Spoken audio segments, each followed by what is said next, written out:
ጆሮ ካለን የኢትዮጵያ ቤተክርስቲያን ተሰብስባ ከልጆቿ ጋር ማሰብ ያለበት ጊዜ አሁን ነው። ቤተክርስቲያን ጨርሶ ሸክሙ ሳይከብዳት ልጆቿ ታርደው ሳያልቁ ውስጣዊ መፍትሄ ያስፈልገናል።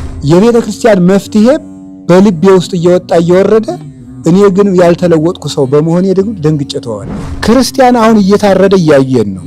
እኔ እውነቴን ነው። የኢትዮጵያ ኦርቶዶክስ ተዋሕዶ ቤተክርስቲያን ብቸኛ መፍትሄዋ ጳጳስ የለ፣ መነኩሴ የለ፣ ቄስ የለ፣ ሕዝብ የለ፣ ተሰፍሮ ተቆጥሮ ጥፋታችን ቅርብ ሆኖ ነው የሚታየኝ። በቃ እንደው ስንጠፋ በደንብ ነው የሚታየኝ። ቅድስት ቤተክርስቲያን ይህንን ዘመን እንዴት መሻገር እንዳለባት መፍትሄ ሞልቶን ነበር። የሚሰማ ግን የለም። ዛሬ በዚህ ዘመን ሁሉም ክርስቲያን ጨንቆት በየሚዲያው የየግሉን መፍትሄ የሚንጫጫበት ጊዜ ነው። እስቲ ወንድሞቻችን መፍትሄ አለን የምትሉ መምህራን እስቲ ተሰብስቦና መፍትሄ አንጡ። ማን ብሎናል? እስቲ የምትለፈልፉት መምህራን ሁሉ በዚህ በየሚዲያው እየወጣችሁ ከመለፍለፍ ለቤተ ክርስቲያናችን አንድነት ቤተ ክርስቲያናችን ይህን ክፉ ጊዜ እንድትሻገር ንስቲ ልጆቻችን ምን ትላላችሁ ቢባል ቤተ ክርስቲያን ራሷ መድኃኒት አለ። ክርስቶስ በውስጧ በጉያዋ ያስቀመጠላት የመድኃኒት እናት ናት። ቤተ ክርስቲያን መድኃኒት የያዘችውን ቤተ ክርስቲያን ነው የምናሳምማል። መንገድ የሚያሳይ ሳይጠፋ፣ ትርጓሜ ሳይታጠፍ፣ መጻሕፍት ሳይዘጉ፣ የቅዱሳን አባቶቻችን ትምህርት መቋረጥ ሳያገኘው ይህንን ጊዜ ወደ መፍትሄ መምጣት። ክርስቲያን ሙቶ ሳያልቅ እንታረቅ። ፍቅር ለሚወዱት ሰው መሆን ነው እንጂ የሚወዱትን ሰው ሁንልኝ ማለት አይደለም። ፍቅር የሚወደውን ሰው ተወዳጁን እንዲመስል ያደርገዋል። የኦርቶዶክሳዊ ፍቅር መለኪያው በጌታ መዋደድ። የሰውን ተጨማሪ ነገሩን ሳይፈልጉ የወደዱት ፍቅር እስከ ሰማይ ይደርሳል። ክርስቶስን አልባ የመሰረቱት ፍቅር ግን ዓይን እስከሚደርስበት ማዶ ድረስም አይደርስም። በገንዘብ የተዋደዱ ነበሩ፣ በስጋ የተዋደዱ ነበሩ፣ በስልጣን የተዋደዱ ነበሩ፣ የትም አላደረሰም። አንድ ሰው ሰውን የሚወደው በክርስቶስ ከሆነ ያ የሚወደደው ሰው ምንም ይሁን የእሱ ፍቅር አይለወጥም። ፍቅራችን ለምን ቶሎ ቶሎ ያድፋል ብትሉኝ መልሱ የኃጢአት ከባድ ምንድን ነው ከተባለ ተስፋ መቁረጥ። የኢትዮጵያ ቤተ ክህነት ሆይ፣ የኢትዮጵያ ምዕመናን ሆይ፣ የኢትዮጵያ ካህናት ሆይ፣ የኢትዮጵያ መነኮሳት ሆይ፣ የኢትዮጵያ ክርስቲያኖች ሆይ እናንተን ቢያረገኝ አዝላ ወረደች ወደ ግብፅ፣ አዝላ ወረደች ወደ ግብፅ። በስመ አብ ወወልድ ወመንፈስ ቅዱስ አሐዱ አምላክ። በስመ አብ ወወልድ ወመንፈስ ቅዱስ አሐዱ አምላክ። በስመ አብ ወወልድ ወመንፈስ ቅዱስ አሐዱ አምላክ አሜን። ይትባረክ እግዚአብሔር አምላክ አበዊነ ቅዱሳን ዘሰብሐ ምሕረቱ በላዕሌነ። ምሕረቱን ቸርነቱን ይቅርታውን በሕይወታችን ላይ ያጸናልን የአባቶቻችን ፈጣሪ እግዚአብሔር በልቡናችን አስበን በአንደበታችን ተናግረን ስለማንፈጽመው ስለ ቸርነቱ ሁሉ ስሙ የተመሰገነ ይሁን። የእናታችን የቅድስት ድንግል ማርያም የቅዱሳን መላእክት፣ የቅዱሳን ነቢያት፣ የቅዱሳን ሐዋርያት፣ የቅዱሳን ሰማዕታት፣ የቅዱሳን ጻድቃን በረከታቸው ረድኤታቸው ከእኛ ጋር ይሁን። መምህር አባ ገብረ ሥላሴ ምረት የዚህ የርዕሰ ገዳማት ወአድባራት ጣና ቅዱስ ቂርቆስ የአባቶችና የእናቶች አንድነት ገዳም አበምኔት፣ የተወደዳችሁ አባቶቻችን መነኮሳት፣ እናቶቻችን መነኮሳያት፣ ወንድሞቻችን ደቀ መዛሙርት እና የእግዚአብሔር ቤተሰቦች ይህንን ጉባኤ በዚህም ሆናችሁ በርቀትም ሆናችሁ የምትከታተሉ ኦርቶዶክሳውያን ሁሉ አንድ አምላክ በሚሆን በአብ በወልድ በመንፈስ ቅዱስ ስም እንደምን ዋላችሁ? እንደምን ሰነበታችሁ? እንደምን ቆያችሁ? ቸርነት ገንዘቡ የሆነ አምላካችን ስለ ቸርነቱ ሁሉ ስሙ የተመሰገነ ይሁን። በመካከላችን ተገኝቶ እንዲያስተምረን እንዲመክረን ቅዱስ ፈቃዱ ይሁንልን። እንግዲህ እግዚአብሔር ፈቅዶ ደግሞ ለዛሬው ቀን አድርሶናል። ዛሬ ደግሞ ሌላ ቀን ነው። ብዙ ሳምንታትን አብረን ቃል እግዚአብሔር እየተማማርን አለን። የእግዚአብሔር ቃል ለሕይወት የሚጠቅም እውነተኛ ምግብ ስለሆነ እግዚአብሔር ሲፈቅድ ብቻ የሚፈጸም ነው። በእውነቱ እግዚአብሔር ካልፈቀደ ቁጭ ብሎ የሚማርም የለም፣ ቆሞ የሚናገርም የለምና እግዚአብሔር በየሳምንቱ ቀን እየጨመረ ከዚያ በላይ ደግሞ ባልተገባ ጆሮአችን ቃል እግዚአብሔር እንድንሰማ ያልተገባው አንደበታችን ቃሉን እንዲናገር በቤቱም እንድንኖር በቸርነቱ ስለፈቀደልን ስሙ በድጋሚ የተመሰገነ ይሁን። እንደ እግዚአብሔር ፈቃድ ዛሬ የምንማማረው በቅዱስ መጽሐፍ ቃል ክረምቱ ሳይመጣ ፈጥነህና በሚል ርዕስ ነው የምንማማረው። ክረምቱ ሳይመጣ ፈጥነህና በሚል ርዕስ እንማማራለን። የሐዋርያው የቅዱስ ጳውሎስ መልእክት ለደቀ መዝሙሩ ለወዳጁ ለጢሞቴዎስ በላከው መልእክቱ በሁለተኛው ጢሞቴዎስ መልእክት ምዕራፍ 4 ቁጥር 21 ላይ የምናገኘው ኃይለ ቃል እንደምታውቁት ነው። ይህንን ቃል የተናገረው ቅዱስ ጳውሎስ ነው።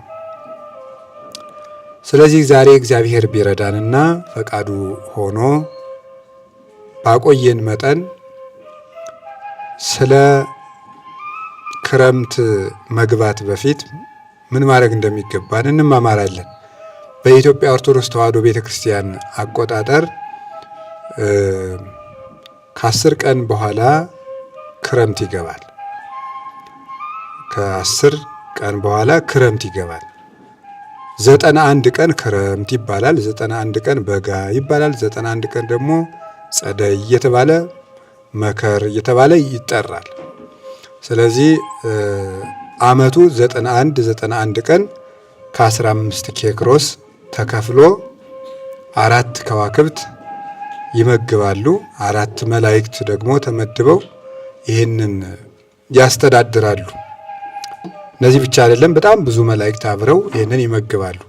ስለዚህ አሁን የክረምቱ ወራት በእኛ በኢትዮጵያውያን አቆጣጠር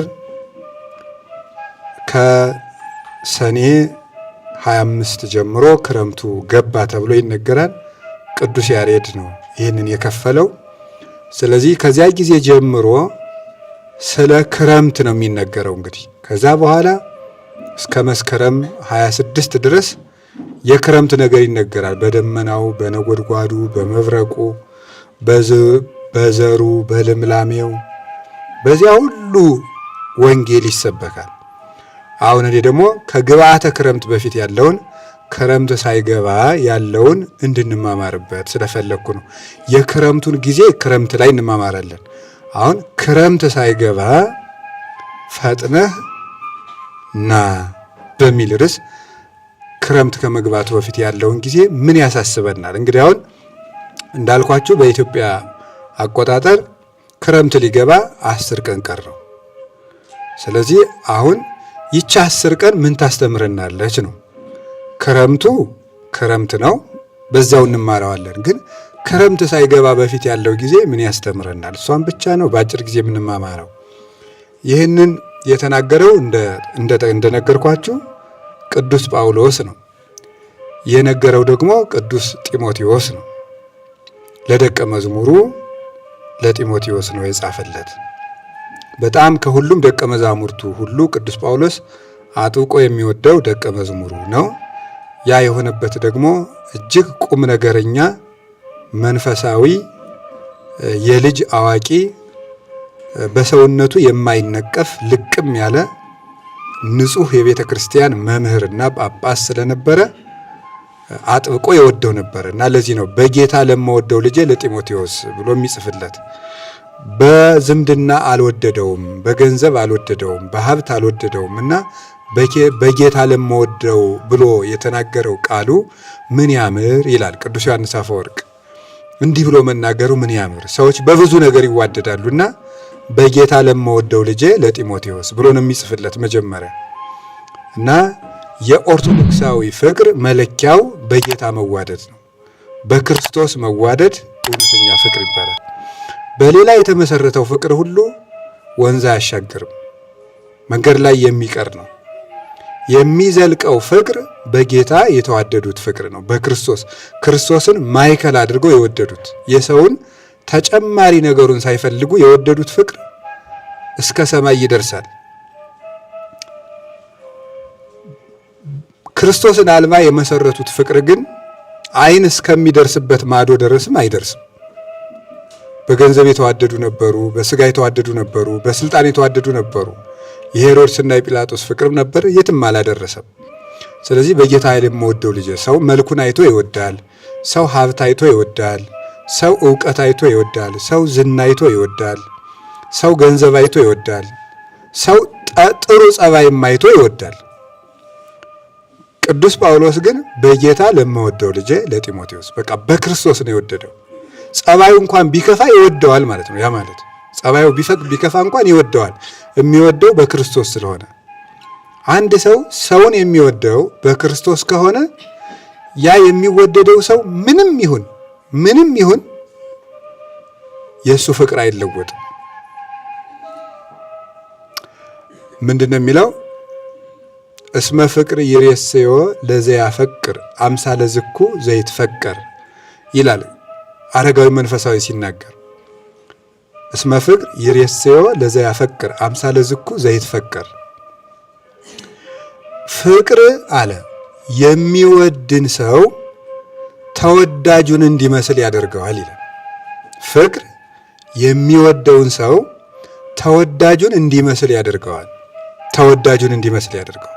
ማን ነው እንደዚህ የሚያደርገው? ፍቅር ነው። ምን ማለት ነው ይሄ? ሁለት ነው። ፍቅር የሚወድን ሰው ተወዳጁን እንዲመስል ያደርገዋል። 1 2 3 ነገር ልንገራችሁ። ለምሳሌ እግዚአብሔር ይህንን ዓለም ይወደዋል። ዮሐንስ ወንጌል ምዕራፍ 3 ላይ እንደተጻፈልን እስመ አፍቀሮ እግዚአብሔር ለዓለም፣ እግዚአብሔር ይህንን ዓለም ይወደዋል። እግዚአብሔር ይህንን ዓለም ወዶ ምን አደረገለት ቢባል እግዚአብሔር ይህንን ዓለም መስሎ መጣ፣ ስጋ ለብሶ መጣ። ስለዚህ ፍቅር የሚወደውን ሰው ተፈቃሪውን እንዲመስል ያስገድደዋል። እግዚአብሔር ሰውን ስለወደደ ፍቅር ሰውን እንዲመስል አደረገችው። ወነስአ አርአያ ገብር፣ የባሪያን መልክ ይዞ መጣ እንዳለ ቅዱስ ጳውሎስ ጌታ ባሪያውን ስለወደደ ባሪያውን እንዲመስል አደረገው ማለት ነው። በባሪያ መልክ እየተራበ፣ በባሪያ መልክ እየተጠማ፣ በባሪያ ቁመት፣ በባሪያ ደረት፣ በባሪያ ውስንነት ተወስኖ በባሪያዎቹ ዕውቀት፣ በባሪያዎቹ ዓለም መጣ። ስለዚህ ቅዱስ ኤፍሬም ሲናገር አንሶ ሰው ውስተ ዓለም እስመ መሐሪ ውእቱ ወመፍቅሬ ሰብ፣ እሱ በዚህ ዓለም ተመላለሰ፣ ምክንያቱም ሰውን የሚወድ ርኅሩህ ነውና። ሰውን መውደዱ ሰውን እንዲመስል አድርጎታል። እያፍር ብሂለ አሃዌ፣ ወንድሞቼ ማለትን አያፍርም። እስመ ደቂቅ ተሳተፍዎ በሥጋ ወደም፣ ምዕመናን ሰዎች በሥጋና በደም መስለውታልና እሱ ሰዎችን ወንድሞቼ ማለትን አያፍርም። የለበሰውን ሥጋ ከመላእክት ይዞት አልመጣምና እሱ የሰውን ነገድ የሰውን ባህሪ ሁሉ ወንድሜ ለማለት አያፍርም። ስለዚህ ዮሐንስ ወንጌል ይሄን ያለው ቅዱስ ጳውሎስ ዕብራውያን ምዕራፍ 2 ላይ ነው። ቁጥር 14 እስከ 17 ታገኙታላችሁ። እሱ ሰዎችን ወንድሞቼ ይላል። ዮሐንስ ወንጌል ምዕራፍ 16 ላይ ስታነቡ ወንድሞቼ ብሎ ይጠራቸዋል ደቀ መዛሙርቱ። ከዚያ ቀድሞ ማቴዎስ ወንጌል ምዕራፍ 2 ላይ አንድ ሰው ጌታ በሚያስተምርበት ሰዓት ደጅ ላይ ቆሞ እናትህና ወንድሞችህ ይጠሩሃል ብሎ መልእክት ይዞ መጣ። ይሁዳ ነው ይባላል። ማን ነው እንደዚህ ያለ ብለው ይጠይቁና የቤተክርስቲያን ሊቃውንት ጉባኤ የሚያስፈታ ይሁዳ ነው እንጂ ማን ይሆናል ይላሉ። ምክንያቱም ሰው ቃለ እግዚአብሔር ከሚማርበት አይጠራም፣ ነውር ነው ፈጽሞ፣ ከነፍስ ማዕድ ማቋረጥ ስለሆነ የይሁዳ ጠባይ ነው ይባላል። ይሁዳ በር ላይ ቆሞ እናትህና ወንድሞችህ ይፈልጉሃል ብሎ ተናገረ። ጌታ ምን ብሎ መለሰ? መኑ የኢቲ እሜ እናቴ ማን ነው? ወመኑ እሙንቱ አሃዌ ወንድሞችስ እነማን ናቸው? ነዮሙ እሜ ወአሃዌ እናቴና ወንድሞቼ እነዚህ ናቸው የእግዚአብሔርን ቃል የሚሰሙ ብሎ መለሰ። እናቴና ወንድሞቼ እነዚህ ናቸው። አያችሁ፣ ክርስቶስ ሥጋን ለብሶ ስለመጣ የሰውን ልጅ ሁሉ ወንድሞቼ ማለትን አያፍርም። ምክንያቱሳ እስመ ፍቅር ይሬስዮ ለዘያፈቅር አምሳለ ዝኩ ዘይትፈቀር ፍቅር የሚወድን ሰው ተወዳጁን እንዲመስል ያደርገዋል ስለተባለ እሱ ሰውን መስሎ እንዲመጣ ያደረገው ፍቅር ነው። ይህ ነው አባ ሕርያቆስ ፍቅር ሰሃቦ ለወልደ ኃያል እመንበሩ ወአብጽሖ እስከ ለሞት ፍቅር ኃያል ወልደ እግዚአብሔርን ከዙፋኑ ስቦ ሰውን እንዲመስልና በዚህ ዓለም እንዲመላለስ አደረገው። እስካሁን ሰውን ከመሰለ አይቀር ምን ይቀርለታል? ሞትም አልቀረለትም። የሰው ልጆችን ሞትም እስከ መሞት ድረስ አደረሰው። አንክሮ ነው። አብጽሖ እስከ ለሞት ማለት አንክሮ ነው። ሰው መሆኑ ሲደንቀን የሰው ሞትን እስከ መሞትንም ያደረሰው ፍቅር ነው ይላል። ስለዚህ ቅዱስ ጳውሎስም እሱ ታዘዘ፣ ሁሉን ፈጽሞ ታዘዘ እስከ ሞት ድረስ ታዘዘ እስከ ለሞት ወሞቱ ይዘ በመስቀል እስከ ሞት ድረስ ደርሶ ታዘዘ፣ ሞቱን በመስቀል ነበር ይላል። ሞቱን በመስቀል ነበር የሚለውን ቃል የጠቀሰው ዝም ብሎ አይደለም። በመስቀል የሚሞቱ የተዋረዱ ፈጽመው የተናቁ ከወንጀል የመጨረሻውን የሰሩ ስለነበረ ወሞቱ ይዘ በመስቀል የሚለውን ቃል የጠቀሰው ከዚህ የተነሳ ነው እና ፍቅር ተወዳጁን እንዲመስል ያደርገዋል። አረጋዊ መንፈሳዊ ግን ምን ይላል? ፍቅር ተወዳጁን እንዲመስል ያደርገዋል ያለው ጴጥሮስ በግ ነበር፣ ክርስቶስ ግን ስለወደደው እሱም ክርስቶስን ቢወደው በክርስቶስ ቦታ የሐዋርያት እንደራሴ ሆነ፣ በጎችን ጠብቅ አለው። ኖላዊ ክርስቶስ ነበር። ስለዚህ ፍቅር አፍቃሪውን በተፈቃሪው ቦታ ያስቀምጠዋል ማለቱ ጴጥሮስ ክርስቶስን ቢወደው በክርስቶስ ቦታ ጴጥሮስ ተቀመጠ፣ የበጎች እረኛ ተባለ። አነ ውእቱ ኖላዊ ኄር ብሎ እንደተናገረ መልካም እረኛ ክርስቶስ ስለሆነ፣ ስለዚህ አንተም በጎችን ጠብቅ ካለው በክርስቶስ ቦታ ሆኗል። ለዚህ የሚያበቃ ፍቅር ነው።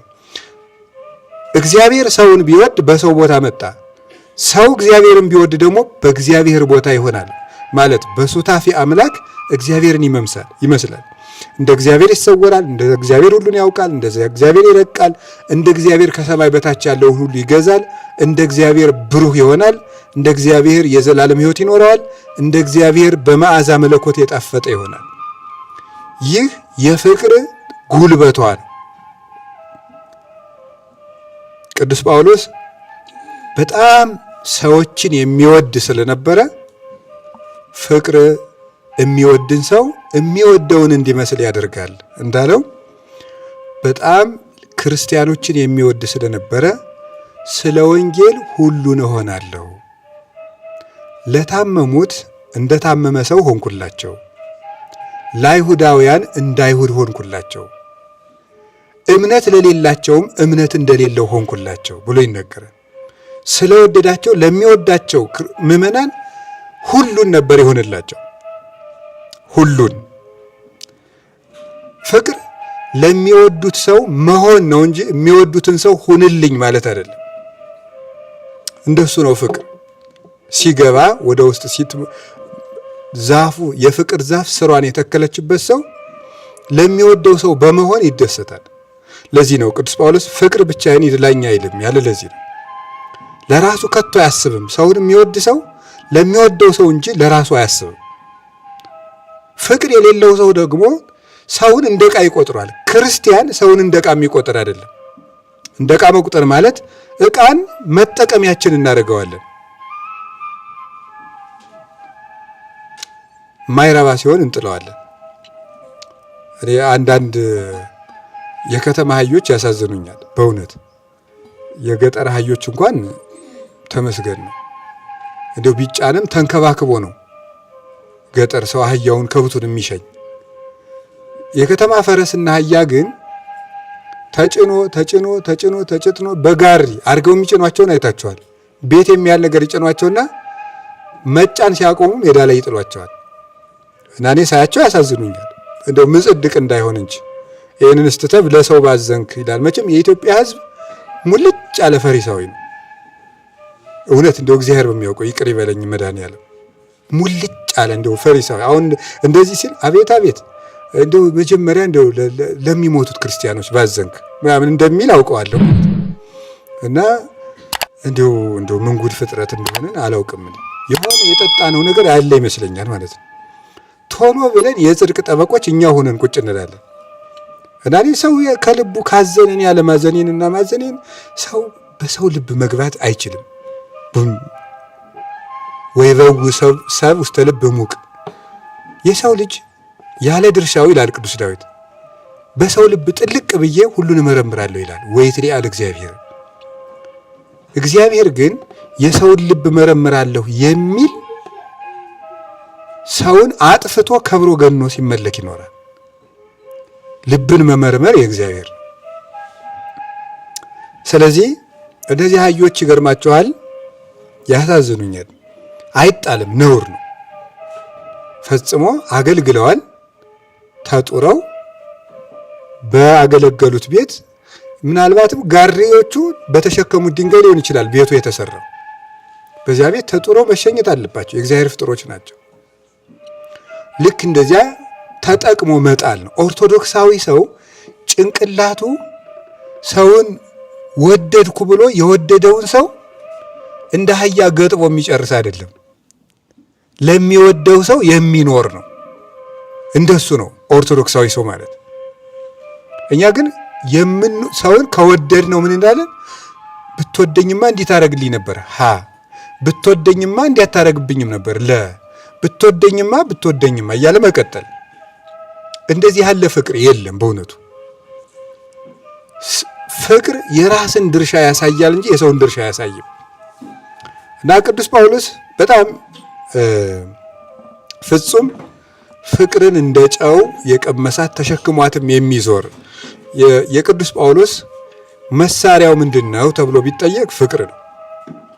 መሳሪያው ፍቅር ነው። እና ለዚህ ነው ተፋቅሮስ እያወድቅ ፍቅር ፈጽሞ አይጥልም ያለ። ለዚህ ነው ሁሉም ነገር ይወድቃል፣ ፍቅር ግን ጥሎ አያውቅም ይላል ቅዱስ ጳውሎስ። ፍቅር ጥሎ አያውቅም። እግዚአብሔርም መውደድ ሰውን መውደድ ጥሎ አያውቅም። የሰውን ልጆች ጥሏቸው የሚያውቀው ጠብ ነው። ፍቅር ግን ሰውን አያዋርድም። የሰው ልጅ በምድር ላይ በፍቅር ተዋርዶ አያውቅም።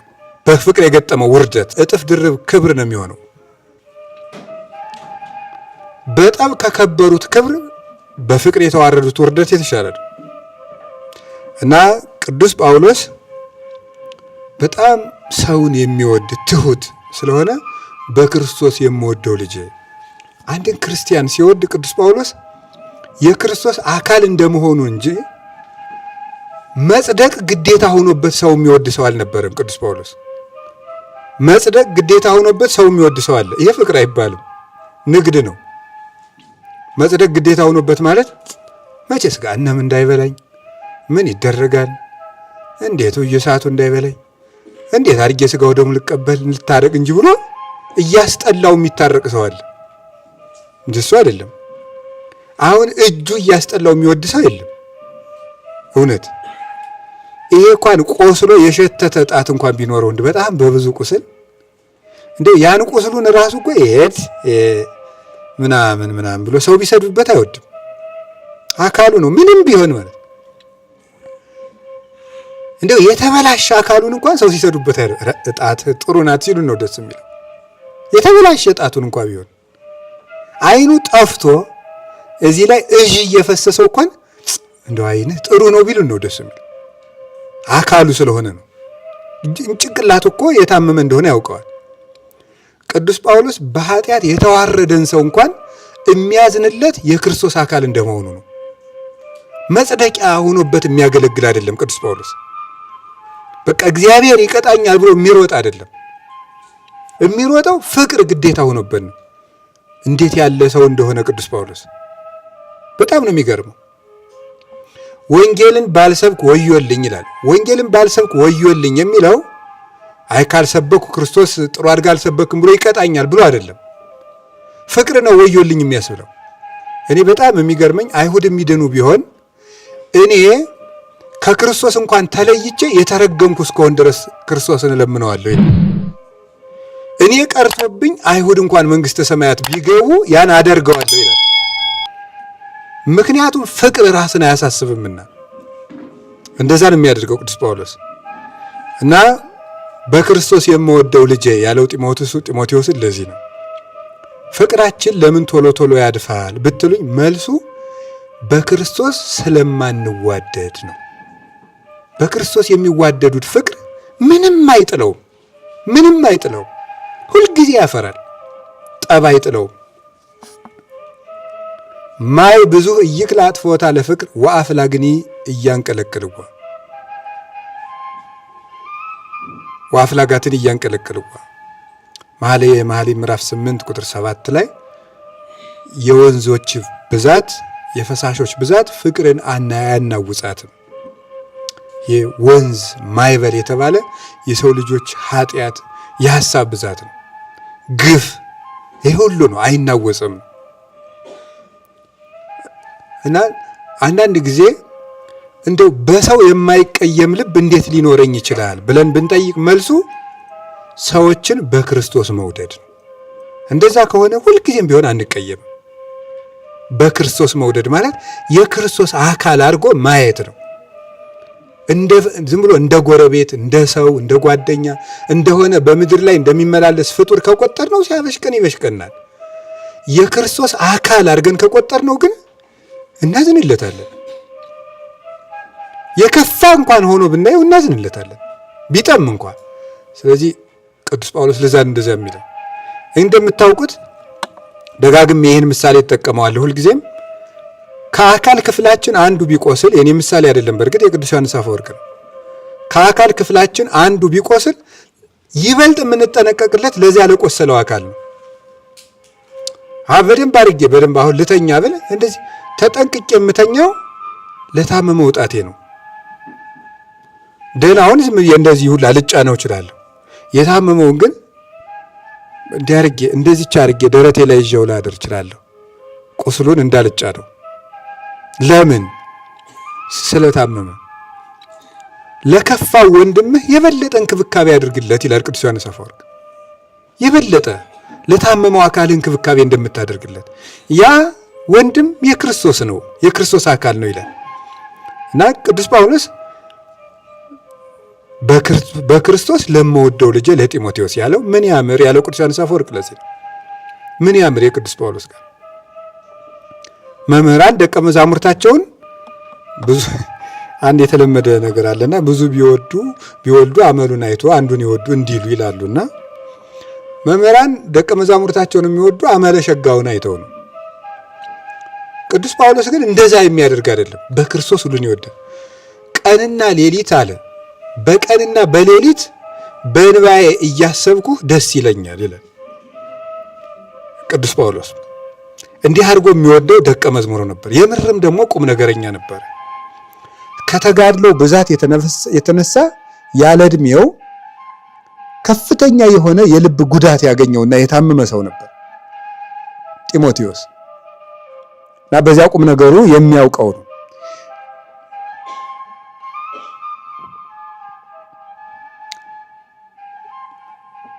አያችሁ ፍቅር ተፈቃሪውን ያደርጋል። እና መልእክት ሲጽፍ ምንድነው የሚጽፈው ቅዱስ ጳውሎስ? የክርስቶስ ሐዋርያ ከሚሆን ከጳውሎስ ከልጅም ጢሞቴዎስ አብሮት ሳይጽፍ የሚወደውን ደቀ መዝሙሩን ከራሱ ጋር ሐዋርያ አድርጎ አስተካክሎ ከልጅ ከጢሞቴዎስ ብሎ መልእክት ሲጽፍ ጢሞቴዎስንም አብሮ ባለቤት ያደርገዋል። ፍቅር የሚወድን ሰው ተወዳጁን እንዲሆን ያደርጋል ያልኳችሁ ለዚህ። በክብሩም በዚያው ክብር እንዲከብር ያደርገዋል። ለምሳሌ አሁን እናት አባት ልጃቸውን ስለሚወዱ ሕፃን ልጅ ስለሚወዱ በሕፃን አፍ እየተኮላተፉ ያወራሉ። ለሚወዱት ልጃቸው ትልቅ ሰዎች ልጁ ነው ያወራሉ። ይሄን ፍቅር ነው እንደዛ የሚያደርገው። ልጃቸውን መውደዳቸው ለዚያ ሕፃን ልጅ ሲባል በልጁ ቁመት ይራመዳሉ። እንደሱ ተጎንብሰው ሊሄዱለት ይችላሉ። እንደሱ ባልፈታ አንደበት ይናገሩታል፣ ይጫውቱታል። እንደሱ ይሆናሉ። የተሸነፉ መስለው አይታችሁ እንደሆነ የተሸነፉ መስለው ጋሻ ጨዋታ ያጫውቱታል። አንዳንድ ጊዜ ልጁ ደስ እንዲለው ልጁ እንዲረታ ይደረጋል። ተሸናፊነትን እንዳይለምድ ነው ልጁን እንደዛ እያደረጉ የሚያሳድጉት። አባትየው ሆን ብሎ ይሸነፍለታል እየተጫወተ። ይህ የፍቅር ሕግ ነው እና ቅዱስ ጳውሎስ ጢሞቴዎስን እንዲህ የሚለው ለዚህ ነበረ እና ሊያርፍ ጥቂት ሲቀረው የጻፈው መልእክት ነው ይሄ ሁለተኛ ጢሞቴዎስ የሚባለው። ሊያርፍ ሲል የጻፈለት ነው። ሮም ታስሮ ሳለ የጻፈለት ነው እና ምን አለው? ክረምቱ ሳይመጣ ፈጥነህ ልትመጣ ዘንድ ትጋ አለው። ለምንድን ነው እንደዛ ያለው የሚለውን ብቻ ነው አራርቼም ጨርስላችሁ። በቆሙ ስንወስደው ለምንድን ነው ክረምቱ ሳይመጣ እንድትመጣ ትጋ ያለው? ቅዱስ ጳውሎስ የሚያርፍበት ሰዓት ደርሷል። ይሄን ሲጽፍለት የሚያርፍበት ሰዓት ተቃርቦ ነው የሚጽፍለት። ልሄድ ነኝ፣ አክሊል ተዘጋጅቶልኛል፣ ሩጫዬን ጨርሻለሁ፣ ተጋድሎዬን ፈጽሜያለሁ፣ የሚቀረኝ የክብር አክሊል ብቻ ነው ብሎ ሞቱን እርግጡን ነግሮታል። ሞቱን እርግጡን ከነገረው በኋላ ቅዱስ ጳውሎስ ለምንድን ነው ቶሎና የሚለው? ሁሉንም ነገር በመልእክቱ ጽፎ ነግሮታል። ወደፊት እንዲህ አድርግ እንዲህ አድርግ እንዲህ አድርግ ብሎ መመሪያውን ነግሮታል። መመሪያውን እንዲህ አድርገ ቤተክርስቲያንን ጠብቅ እንዲበል ብሎ ከነገረ በኋላ ለሰዎች እንዲህ አድርግላቸው ብሎ መመሪያውን ከጨረሰ በኋላ ና ይለዋል። የሚመጣ ከሆነ ለምን ይጽፍለታል? ከጻፈለትስ ለምን ና ይለዋል? በጣም ይህን ልብ ብላችሁ ስሙ። በአንደኛ ጢሞቴዎስ በተናገረው ብቻ ሳይሆን ሁለተኛ ጢሞቴዎስ እስከ ሕይወትህ ፍጻሜ እንዲያደረክ ኑር ብሎ አኗኗሩን ጽፎለታል። ጽፎ ሲጨርስ ግን ና ያለው ለምንድን ነው? ክረምቱ ሳይገባስ ያለ ለምንድን ነው? ክረምቱ ሳይገባ ያለበት ምክንያት ለጊዜው ጢሞቴዎስ የሜዲትራኒያንን ባህር አቋርጦ ስለሚሄድ በዚያ ጊዜ ደግሞ የመርከብ ጉዞ ይቆማል። ክረምት ሲገባ የአውሮፓ ክረምት በጣም ጠንካራ ነው፣ በረዶ ያለበት ነው። ቅዱስ ጳውሎስ ደግሞ እዛ ውስጥ ነው ያለ። ጢሞቴዎስ በሚሄድበት ጊዜ መርከቦች ስለሚቆሙ እንዳይቸገር፣ እዛም ሄዶ ደግሞ እንዳያስቸግረው፣ ብርዱ በጣም ከባድ ስለሆነ ቅዱስ ጳውሎስ ፍጹም ተንከባካቢ መምህር ስለሆነ ለነፍሱ ብቻ ሳይሆን ለስጋውም ያስብለታል። ስለዚህ እዚያ ሄዶ በረዶ እንዲያስጨንቀው አልፈለገም። ቀድሞ አይቶት እንዲመለስ ነው የፈለገው። የአውሮፓ ክረምት በጣም እንኳን የሰው ጨርቅ ዛፍን ቅጠል የሚያስጥል ክረምት ነው ክረምታቸው። እዚያ ውስጥ እንደማይችለው ስለሚያው ክረምቱ ሳይገባ መተሄድ ብሎ በቁሙ ነገረው። ግን ና ያለው ለምንድን ነው? ቅዱስ ጳውሎስ ሁለት መሰረታዊ ነገርን ሲናገር ነው እዚህ ውስጥ። የመጀመሪያው በቁሙ ስንፈታው፣ ከዛ መንፈሳዊ ፍቹን አይተን እንጨርሳለን። የመጀመሪያው ና ቶሎ ያለበት ምክንያት ቅዱስ ጳውሎስ እንኳ ሰው ይናፍቀው ነበር፣ ማየት ይፈልግ ነበር። የሚወደውን ጢሞቴዎስን ማየት ፈልጎ ነው፣ ናፍቆት ነው እንደዛ ያደረገው። ያውም ሲናገር ምንድን ነበር? ሁሉም ትተውኛል፣ ዴማስም ይሄን ዓለም ወዶ ትቶኛል፣ እገሌም ትቶኛል፣ ሉቃስ ብቻ ነው እኔ ጋር ያለ እያለ ጽፎለታል። ብቻዬን ነኝ እያለ ይጽፍለታል። እና በምድር ላይ ለሰው አይገባውም እንጂ ትልቁ በሽታ ብቸኝነት ነው። ትልቁ መከራ ብቸኝነት ነው። የብቸኝነት ክፋት የሚገባን ሰው ያጣለት ነው። ሰው አብሮን እያለ ግን ትርጉሙ አይገባን። እንኳን እኔ ምን ያደርግልኛል? እኔ ብቻዬን መኖር እኮ የምችል ሰው ነኝ ይላል ሰው። ኧረ በፍጹም አይደለም። እንኳን እኛ ይቅርና እግዚአብሔር እንደምሰሶ በልቡ የቆመለት ጳውሎስም ሰው ይናፍቀው ነበር። ቅዱስ ጳውሎስ ራሱ እና ሰው አያስፈልገኝም አይባልም። ሰውም አይናቅም፣ ነውር ነው። ሰው አይናቅም። እገሌ ምን ይጠቅመኛል? በቃ አልደርስባት ትድረስብኝ፣ የራስህን ኑር አይባልም። በቃ የሰው ልጅ ብቻውን ይኖር ዘንድ መልካም አይደለም። ቃል ለቅዱስ መጽሐፍ እኮ ለትዳር ብቻ አይደለም፣ ብቸኝነት ለሰው የተፈቀደለት አይደለም። ስለዚህ ሰው ህብረታዊ ፍጡር ነው፣ አይሆንለትም። እንደ አባቶቻችን እኮ ኦሪት ዘፍጥረት ምዕራፍ 2 ቁጥር 18ን ሲተረጉሙ ሰው ብቻውን ይኖር ዘንድ መልካም አይደለም አኮ መፍትው ወልደ እጓለ እመሕያው ይንበር ባሕቲቶ አላ ንግበር ሎቱ ቢጸ ዘይረድኦ የሚረዳውን ረዳት እንፍጠርለት ያለውን ሲተረጉሙ ሔዋን አዳምን በምን ትረዳዋለችና ይሉና ብዙ የምትረዳው ነገር አለ። አንዱን ምን ይላል? ብቸኝነት ጽኑ ገድል ነውና ብቸኝነትን በማቅለል ትረዳዋለች ይላል። ብቸኝነት ጽኑ ገድል ነውና ይላል አንድምታችን። በጣም በጣም በጣም ከባድ ነው። የሰው መኖሩ ኮቴው ራሱ ይነፍቃል።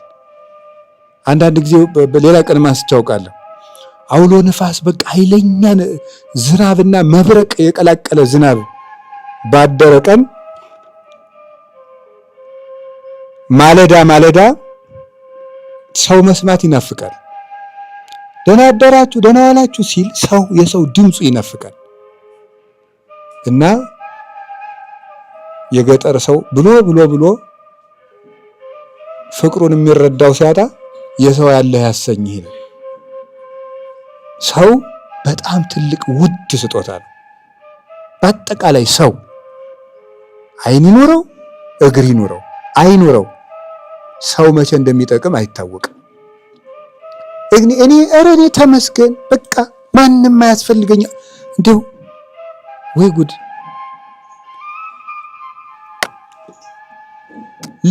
ለጻድቁ ለጳውሎስ ሰው አስፈልጎታል። ለጻድቁ ለቅዱስ ጳውሎስ ለጴጥሮስ እንኳን ሰው አስፈልጎታል።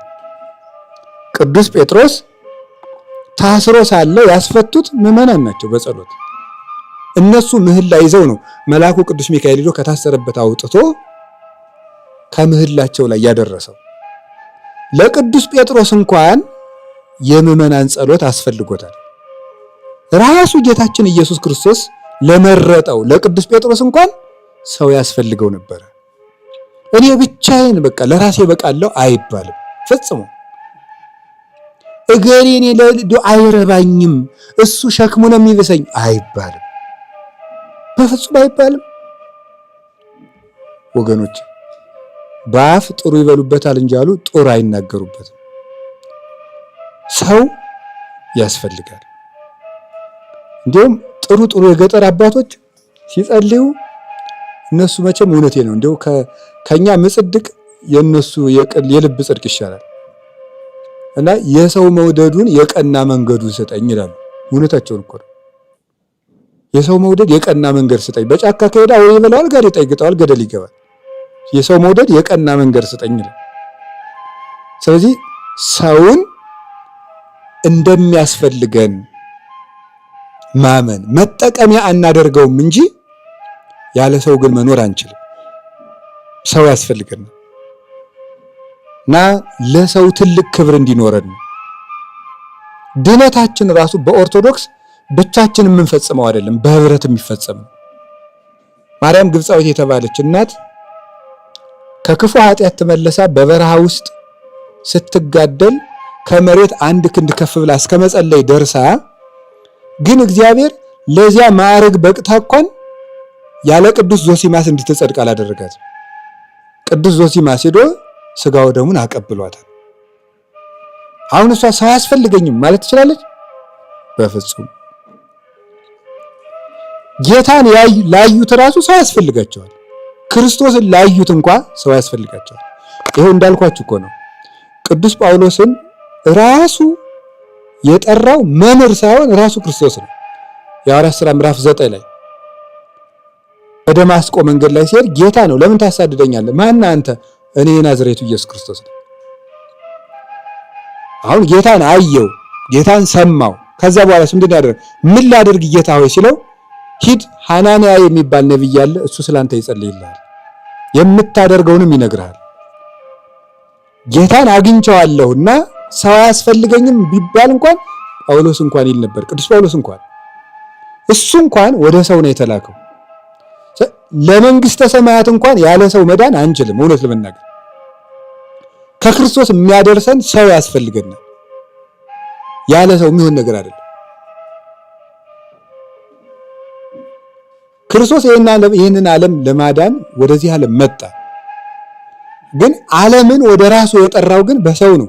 ሐዋርያት ሰዎች ናቸውና፣ ስለዚህ ድነታችንም በሰው ህብረት የሚፈጸም የሚያጠምቀን ያስፈልገናል፣ የሚያስተምረን ያስፈልገን።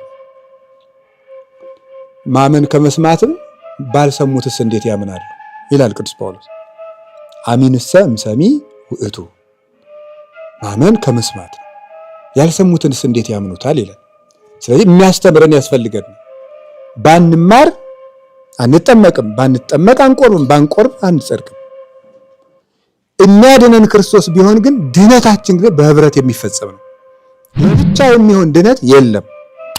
ስለዚህ ለመጽደቅም ሰው ያሻናል። ለመጽደቅም በምንም ታምር ሰው ጥሎ መንግስተ ሰማያት የለም። ሰው ጥሎ መንግስተ ሰማያት የለም። ሰው ጥሎ ክርስቶስ የለም። ሰው ገፍቶ ክርስቶስ የለም። በምንም ታምር ወንጌል ይህንን አትነግረንም። ነቢያትም ሐዋርያትም ይህንን አይነግሩንም። እንደሱ ነው። አሮን እኮ ምንም ጥፋት ሳይኖርበት እግዚአብሔርን እያገለገለ በተለይ በኋላ በትክክል ሕጉ ከተሰራለት ታቦት ከቆመ መቅደስ ከገባ በኋላ አሮን ነውር የሌለበት ካህን ነው። ግን እግዚአብሔር የነቀፈው በምንድን ነው? የወንድሙ ፍቅር ስለጎደለው የአሮን አገልግሎት ጎደሎ ነበረ። ለምጽ ወጣበት። ምንም እኮ አልጎደለውም። የእግዚአብሔርን መስዋዕቱን፣ አለባበሱን፣ ልብሰ ተክህኖውን አላጎደለውም። በአሮን ሰውነት ላይ ለምጽ የወጣበት ምን ጎሎት ቢሉ የሙሴ ፍቅር ጎሎት። ሙሴን ስላማው እግዚአብሔር አሮንን በለምጽ መታው። ሰው ከጎደለን መንግስተ ሰማያት ይጎለናል፣ ክርስቶስ ከኛ ይሰደዳል። በተባበራችሁበት በዚያ እኔ እገኛለሁ ነው ያለ። በተለያያችሁበት በዚያ እኔ እገኛለሁ የለም። በምን ካላስፈለገኝ ራቅ ብዬ ራሴን እጸድቃለሁ የሚባል ነገር የለም። እስከ መጨረሻው ከሰው ጋር የሚዳንበት ነው።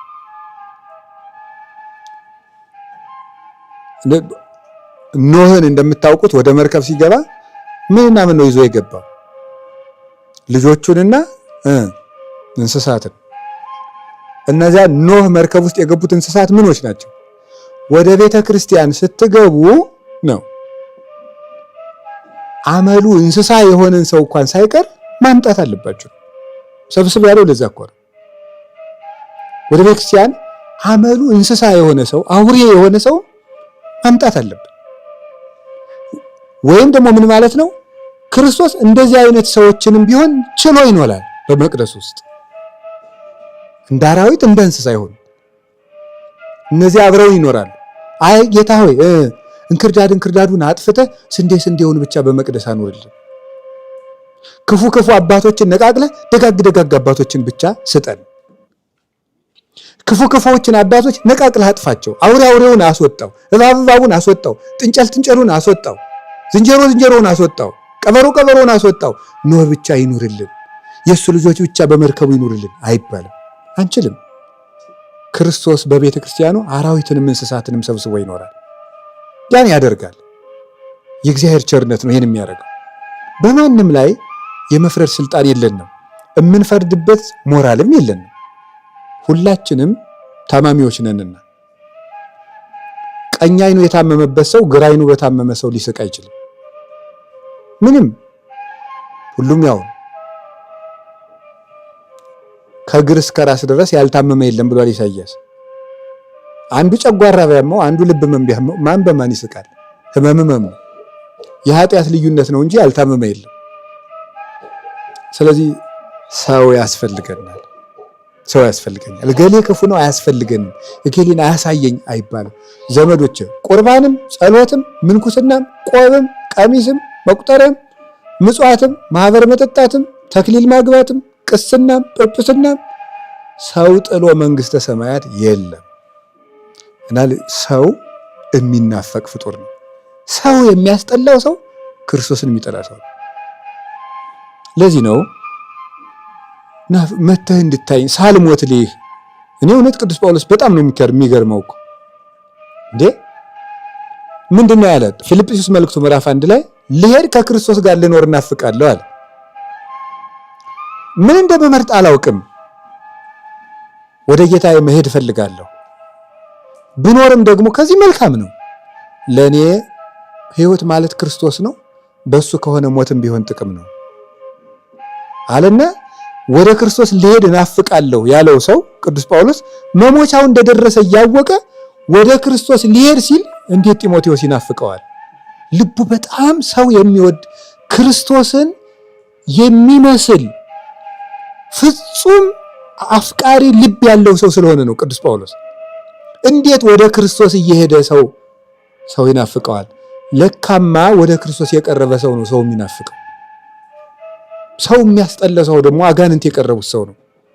ለካ ሰው ወደ እግዚአብሔር ሲቀርብ ሰው ይናፍቀዋል። ቅዱስ ጳውሎስ ወደ እግዚአብሔር በቀረበ ቁጥር ሰው ይወድ ነበር። እግዚአብሔር የቀረበው ሰው ይወዳል። እግዚአብሔርን በዚያ መልክ ያየዋል። እና ልጄ ጢሞቴዎስ ሳልሞትልህ ና እባክህን አለ። ሁለተኛ እግዚአብሔር በዚህ ዓለም ላይ ይህንን ዓለም እንድንጠቀምበት አድርጓል። መመጻደቅ አያስፈልግም። ከዚህ ዓለም የምፈልገው ነገር የለም አይባልም። አሁን ይህንንም ደግሞ የሚያስተምር የበቃ ሰው እንኳን ቢሆን ይህ ዓለም ከንቱ ነው ማለት ምናምን አይችልም። ቅዱስ ጳውሎስ እንኳን በርኖስ አስፈልጎታል። ስትመጣ ብርድ ስለሆነ በርኖሱን ይዘህልኝ አለው። ስለሚበርደው እሱም ደግሞ እነዚህ ዓለም ይህን ዓለም አልፈልግም። አንዱ ሰው ሄዶ ገዳም እንደገባ የምታውቁት ገዳም እንደገባ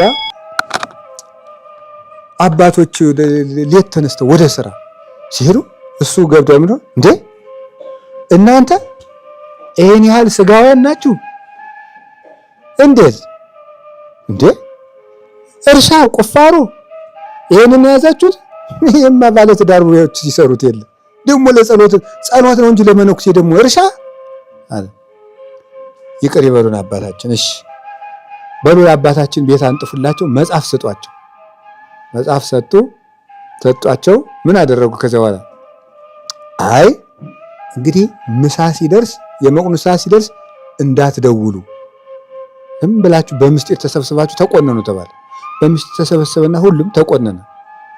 አባ መጽሐፋቸውን ሲመለከቱ ብለው መቼም ማታ እንኳን ምግብ ያመጣሉ ብለው ቢጠብቁ ወፍ የለም ብሏል የከተማ ሰው። ወፍ የለም፣ ምንም ነገር የለም። እንዴ ወደ ማታ አካባቢ ተደሩ ነው አሁ ወንድሞች ምግብ ቀመሱን? ተደሩ። አዎ ቀመሱ። በሀገራችሁ እንደ እንግዳ አትቀበሉም እንዴ? እንግዳ ሁኜ ብመጣ አልተቀበላችሁኝም ብሎ ይፈርድብናል አትሉ ማለት። አይ አባታችን እሰው መንፈሳዊ ነዎት አይሹትም ብለን ነው አያስፈልገውትም ብለን ነው እንጂ እንዲህ የሚበሉ መሆኑን አላወቅንም ነበር ብለው አበሏቸው። አባቶች አላወቅኩም አላበጀውም ይቅር ብሉኝ ብለው አድዋማቸውን ነጥቀው ማለዳን እሳቸው ቀድሞ ተሰለፉ ይባላል። ስለዚህ ምንድነው ይህ ዓለም ከንቱ ነው ምናምን እንደምን ጽድቅ አያስፈልግም። ሰርተ ብላ ጌታ ይዋ ነው ዓለም ከንቱ ነው ምናምን ቃዋን ነው እግዚአብሔር ነው ምናምን እያሉ መመጻደቅ አያስፈልግም። ቅዱስ ጳውሎስ ምን እንዳለ ስሙት። የተጠመቃችሁ ሁሉ ማንን ለብሳችሁታል ነው የሚለው። ክርስቶስን ለብሶ ግን ጢሞቴዎስን ምን አምጣልኝ ነው የሚለው። በርኖሱን አምጣልኝ፣ ካባውን እባክህ ይዘልኝና በርዶኛል፣ ብርድ እየመጣ ነው፣ ለክረምት የሚሆነኝ ካባ ዘና ይለዋል። ይሄን ምን ይመስላችኋል? እግዚአብሔር ተመልከቱ። እኔ አለ ጌታችን ኢየሱስ ክርስቶስ ሐሙስ ማታ ሲጸልይ ምን አለ? ያው በእኛ ተገብቶ ጸሎት አቅርቧል። ሲጸልይ ምን አለ? አባቴ ሆይ አኮ ከመትንስኦሙ እማለም አላ ከመተቀቦሙ፣ ከዚህ ዓለም እንድትወስዳቸው አልለምንህም በዚህ ዓለም እንድትጠብቃቸው ነው እንጂ ብሎ ተናግሮ ነበር። ይሄ ምን ማለት መሰላችሁ? ጌታ እሱን ስለወደድ ነው ጸሎት ስለምንጸልይ ስጋው ደግሞ ስለምንቀበል ስለምናስቀድስ ክርስቲያን ስለሆን የተለየ ስጋዊ እንክብካቤ እንዲያደርግልን መጠበቅ የለብን። እንደ ፍጥረት ይንከባከበናል። እንደ ሰው ልጅ ነው። ለኛ አያዳላልን። ለሰው ሁሉ የሚያዘንበውን ዝናብ ነው የሚሰጠን። ለሰው ሁሉ የሚያወጣውን ፀሐይ ነው የሚያወጣል። ለሰው ሁሉ የሚያበራውን ብርሃን ያበራልናል። ለሰው የሚያፈራርቀውን ወቅትን ክረምትና በጋ መዓልትና ሌሊት ነው የሚያፈራርቅልን። ለኛ የተለየ ነገር የሚያደርገው ነገር የለም። የተለየ ለክርስቲያኖች የሚወጣ ፀሐይ የለም። ስለዚህ ህመምም እንደ ሰው እንታመማለን፣ እንዲያውም አብልጠን እንታመማለን እሱን መምሰል ስላለብን። አንዳንድ ጊዜ ጸሎት እየጸለይን ጸሎታችንን እየጸለይን እንዲህ እያደረግን በቃ ስንል ወዲያው ጸሎት እንደጸለይን ሁሉ ነገር እግዚአብሔር አቤት እንደዚህ ቸግሮኝ፣ እሺ በል ልጄ ሳምንት ሞላለሁ። እግዚአብሔር አቤት ማክሰኞ እንደዚህ አይነት ነገር አድርግልኝ፣ እሺ ልጄ። እግዚአብሔር አቤት እኔ እንትና እያበሸቀኝ ነው፣ እሺ ልጄ አሳርፍልሃለሁ። እግዚአብሔር እንደዚህ የምንለው ይመስለናል። እና እግዚአብሔር እንደ የኛ ሰራተኛ አይደለም። እንደውም በዚህ ስለ ጸሎት ሲናገሩ የቤተክርስቲያን አባቶች ምን ይላሉ? እግዚአብሔር ባለዕዳ አይደለም አባትህ ነው እንጂ ይላሉ። ባለዕዳ አይደለም ማለት እንክፈለኝ የምትለው አይደለም። ጸሎት ንግድህ አይደለም፣ ከክርስቶስ ጋር የምትኖርበት ህይወት ነው። ስለዚህ በጸለይከው ልክ ቶሎ እንዲሰፍርልህ ለምን ትፈልጋለህ? ይሄ ምንደኛነት ነው። እግዚአብሔርም ባይሰጥህም ልትወደው ነው የወጣኸው።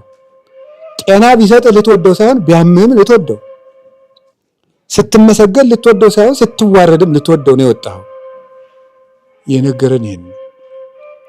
ስለዚህ እግዚአብሔር በዚህ ዓለም ጳውሎስን ሊበርደው ነው ጌታን ለብሶ እንደዚህ ሲባል ነገር የለም።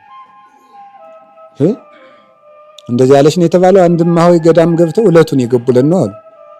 ድንገት እሳት እየሞቁ ተፈራጥሮ በልቷቸው የገቡለት እኮ ነው ገዳም።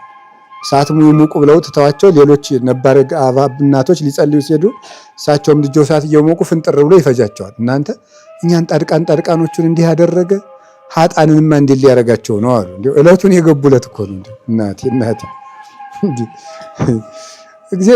እና እንደዚህ እኮ ነው በቃ እኛን እንኳን ጣድቃኑን ፈጀናሉ እና በቃ እግዚአብሔር እንዳይነካን እኛ ስለጸለይን በቃ ስላስቀደስ ሰሞኑን አስቀድሻለሁ እንዴው ምንም አይደርስብኝም። ኧረ የለም እንዴው ምንም አይደርስብኝም። እንግዲህ ጳውሎስን ባይበርደው እናቴ ጌታን ለብሶ ቅዱስ ጳውሎስ እንኳን እየበረደው። ስለዚህ እግዚአብሔር መከራ እንዳንቀበል አለ። እንዲያውም እግዚአብሔር ይሄንን ዓለም የናቀው እንኳን በሱ በሚያምኑት የሚሸነፍ መሆኑን በማሳየት ነው። ይሄ ዓለም ቀላል መሆኑ በምን ይታያል ሲባል እንኳን እግዚአብሔር በእግዚአብሔር ያመኑ ስለሚያሸንፉት አሸንፈውም ስላሳዩ ቅዱሳን አባቶቻችን ያንን ደግሞ ያደረጉት በእኛው ስጋ ነው። ኤልያስ ዘከማነሰብ ወዘከመነ ሐምም ይሐምም። ኤልያስ እንደኛ ሰው ነበር። እኛ እንደምንታመም ይታመማል ማለት ለኤልያስ እግዚአብሔር የተለየ ስጋ አልገጠመለትም። እኛ እንደምንታመም ይታመማል፣ እንደምንደክም ይደክማል። ጸለየ ከመ ይዝንም ዝናብ እንዳይዘንም ጸለየ፣ አልዘነምም። ወካዕበ ጸለየ ከመ ይዝንም ዳግመኛም እንዲዘንም ጸለየ፣ ዘነመ። ግን እንደኛ ሰው ነበር። አንድ ሰው ወደ ቅድስና በሄደ ቁጥር ወደ ጸሎት በቀረበ ቁጥር ከማይጸልዩት የተለየ ምድራዊ እንክብካቤ እግዚአብሔር እንዲሰጠው አይጠብቁም። ቅዱሳን ከዚህ የወጡ ናቸው። ቅዱስ ጳውሎስን እንኳን ከመታሰር ያላዳነ ጌታ ሌላው ክርስቲያን እንዳይታሰር አያደርግም እግዚአብሔር። ቅዱስ ጳውሎስ እንዳይበርደው ያላደረገ ጌታ እኛን እንዳይበርደን አያደርግም። ቅዱስ ጳውሎስ እንዳይሳደብ ያልተከላከለለት ጌታ እኛን እንዳንሰደብ አያደርግም። እንዳይደበደብ ቅዱስ ጳውሎስን ያላስጣለ ጌታ እኛን አትደብደቡ አይልም። በመንገዶቹ የሚጠቅመን ከሆነ ነው ደስ የሚለው። ነገር ግን እግዚአብሔር የማይጠቅመንን መከራ ወደኛ አይልክብንም።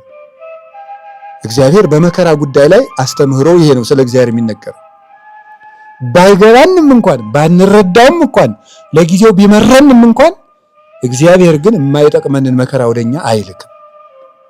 ርኅሩህ ስለሆነ መለኮታዊ እንክብካቤው ከኛ አይርቅም የተባለበት ምክንያት መከራው ውስጥ ጸጋን ስለሚያስገኝ ነው።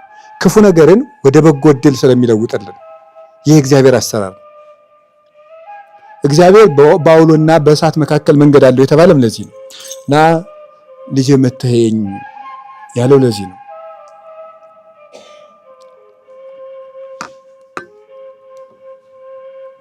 በርኖሱንና መጽሐፉን አምጣልኝ ያለው ከዚህ የተነሳ ነው። ከዛ መጨረሻ ላይ ግን ሞት ቅዱስ ጳውሎስ ክረምት ያለው ሞቱን ነው ይላሉ አባቶቻችን። ቅዱስ ጳውሎስ ክረምት ብሎ የጠራው ሞቱን ነው። ስለዚህ አሁን ክረምት ተብሎ ሲጠራ በዛሬው ትምህርታችን አጠራር ስለ ሞት ነው እያወራን ያለ ነው ማለት ነው። በዛሬው ትምህርታችን። በሌላ ትምህርታችን ደግሞ ስንገናኝ ክረምት ደግሞ ሌላ ነገር ነው። ክረምት ክርስቶስም ዝናብ ስለሚባል ማለት ነው። በዚህኛው ደግሞ ሌላ ትርጉም አለ። ክረምት ያለው ሞትን ነው። አባቶቻችን በአንድምታቸው 3 ተርጓሚ ሰጥተውታል።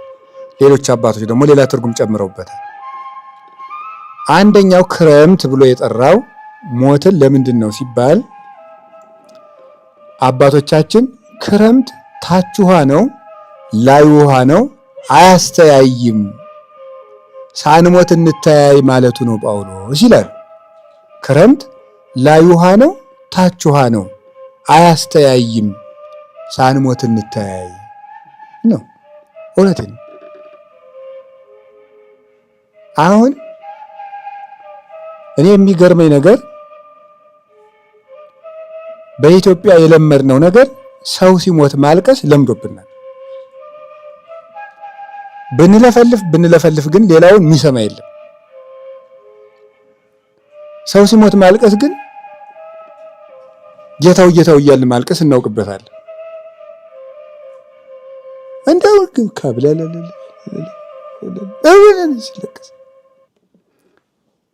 እንደው ልቅሶ ላይ የሚሳቅ ቢሆን እኔ ምስቅ በኢትዮጵያ ሰው ልቅሶ ነው። የሚሳቅ ቢሆን እንደው በማይክ ነበር የምስቀው የልቅሶ ዕለት ከት ብዬ ማለት ነው። አንተ ከሃዲ ሲል የነበረው የኔ ኑሩህ የኔ ደግ የኔ ጌታ የኔ አቤት ወሬያም ሁላ አይባልም እንጂ የገጠር ሰው መሳደብ ሲያምረው እነግርህ ነበር ይላል። ከፍተኛ ስድብ እኮ ነው ግን ይገርማቸዋል። እነግርህ ነበር ማለት መነገር ይሻላል። አይ እንደው ምን የሚያዋርደው ነገር ኑሮ ነው እናንተ እንደው ብሎ በሰው እኮ አስጠርጥሮ ጨረሰው። ቢሰድበው አንድ ስድብ ነበር የሚሰድበው። እነግርህ ነበር ስላለው ግን ሌባል ሁሉ ይሁን እንትን ነው እያለ ሰው ሁሉ ልቡ ታሞ ማለቁ ነው። እና እነግርህ ነበር ከባድ ስድብ ነው። እና 2 ከባድ ስድቦች አሉ። አንደኛው እነግርህ ነበር የሚለው ነው። ሁለተኛው የምልህ የጠፋኝ የሚለው ከባድ ስድብ ነው። ማለት ስድብ ሁሉ አይገልጽህም አንተን ማለት ነው። እንደዚያ ማለት ይሄ በጣም ከባድ ስድብ ነው። እና እንዲያው አሁን የምለው ያለ በቅዱስ ጳውሎስ ጋር ለኢትዮጵያ ኦርቶዶክስ ተዋሕዶ ቤተክርስቲያን ምዕመናን ለሁላችን ሁሉ ሳንሞት እንተያይ ነው የምለው። ሞት ስለሚወስደን ክርስቲያን አሁን እየታረደ እያየን ነው። እና ሳንሞት ብንፋቀር ምን አለ ለማለት ፈልጌ ነው። ሳንሞት እንተያይ። ልጄ ጢሞቴዎስ እባክህ ሳልሞት መጥተህ ልይህ አለው። አባቶቻችን ልጆቻቸውን፣ ልጆች አባቶቻቸውን ሳንሞት እንታረቅ። እማያስተያይ ሞት ግዱን ስለሚመጣ አያሳየኝ መባባላችን እንተው። አሁን ነው መተያያችን ጊዜ። አሁን እንዳላያችሁ ከተባባል ነገም በገሃነም የማንተያይበት ዓለም ውስጥ እንገባለን። አሁን ከተያየን ግን አሁን ከተፈቃቀድ እገሌ የተወደቀ ወንድማችን የተወደቀ እህታችን የተወደቀች ከተባለ ግን ነገ በክርስቶስ ፊት ደግሞ በፍቅር ለመተያየት እንበቃለን። ሳንሞት መተያየት አለብን። እኔ እውነቴን ነው። የኢትዮጵያ ኦርቶዶክስ ተዋሕዶ ቤተክርስቲያን ብቸኛ መፍትሄዋ መሰብሰብ ብቻ ነው። መሰብሰብ ዲያብሎስ የሚሰጠንን የቤት ስራ ሁሉ አውጥተን ጥለን መሰብሰብ። የመጀመሪያው አንድ መሆን የኢትዮጵያ ቤተክርስቲያን መፍትሄዋ ነው። ሁልጊዜም ቢሆን እኔ አሁንም ቢሆን ቅዱስ ጳውሎስስ በክብር ሳልሞት ልይህ ነው ያለው።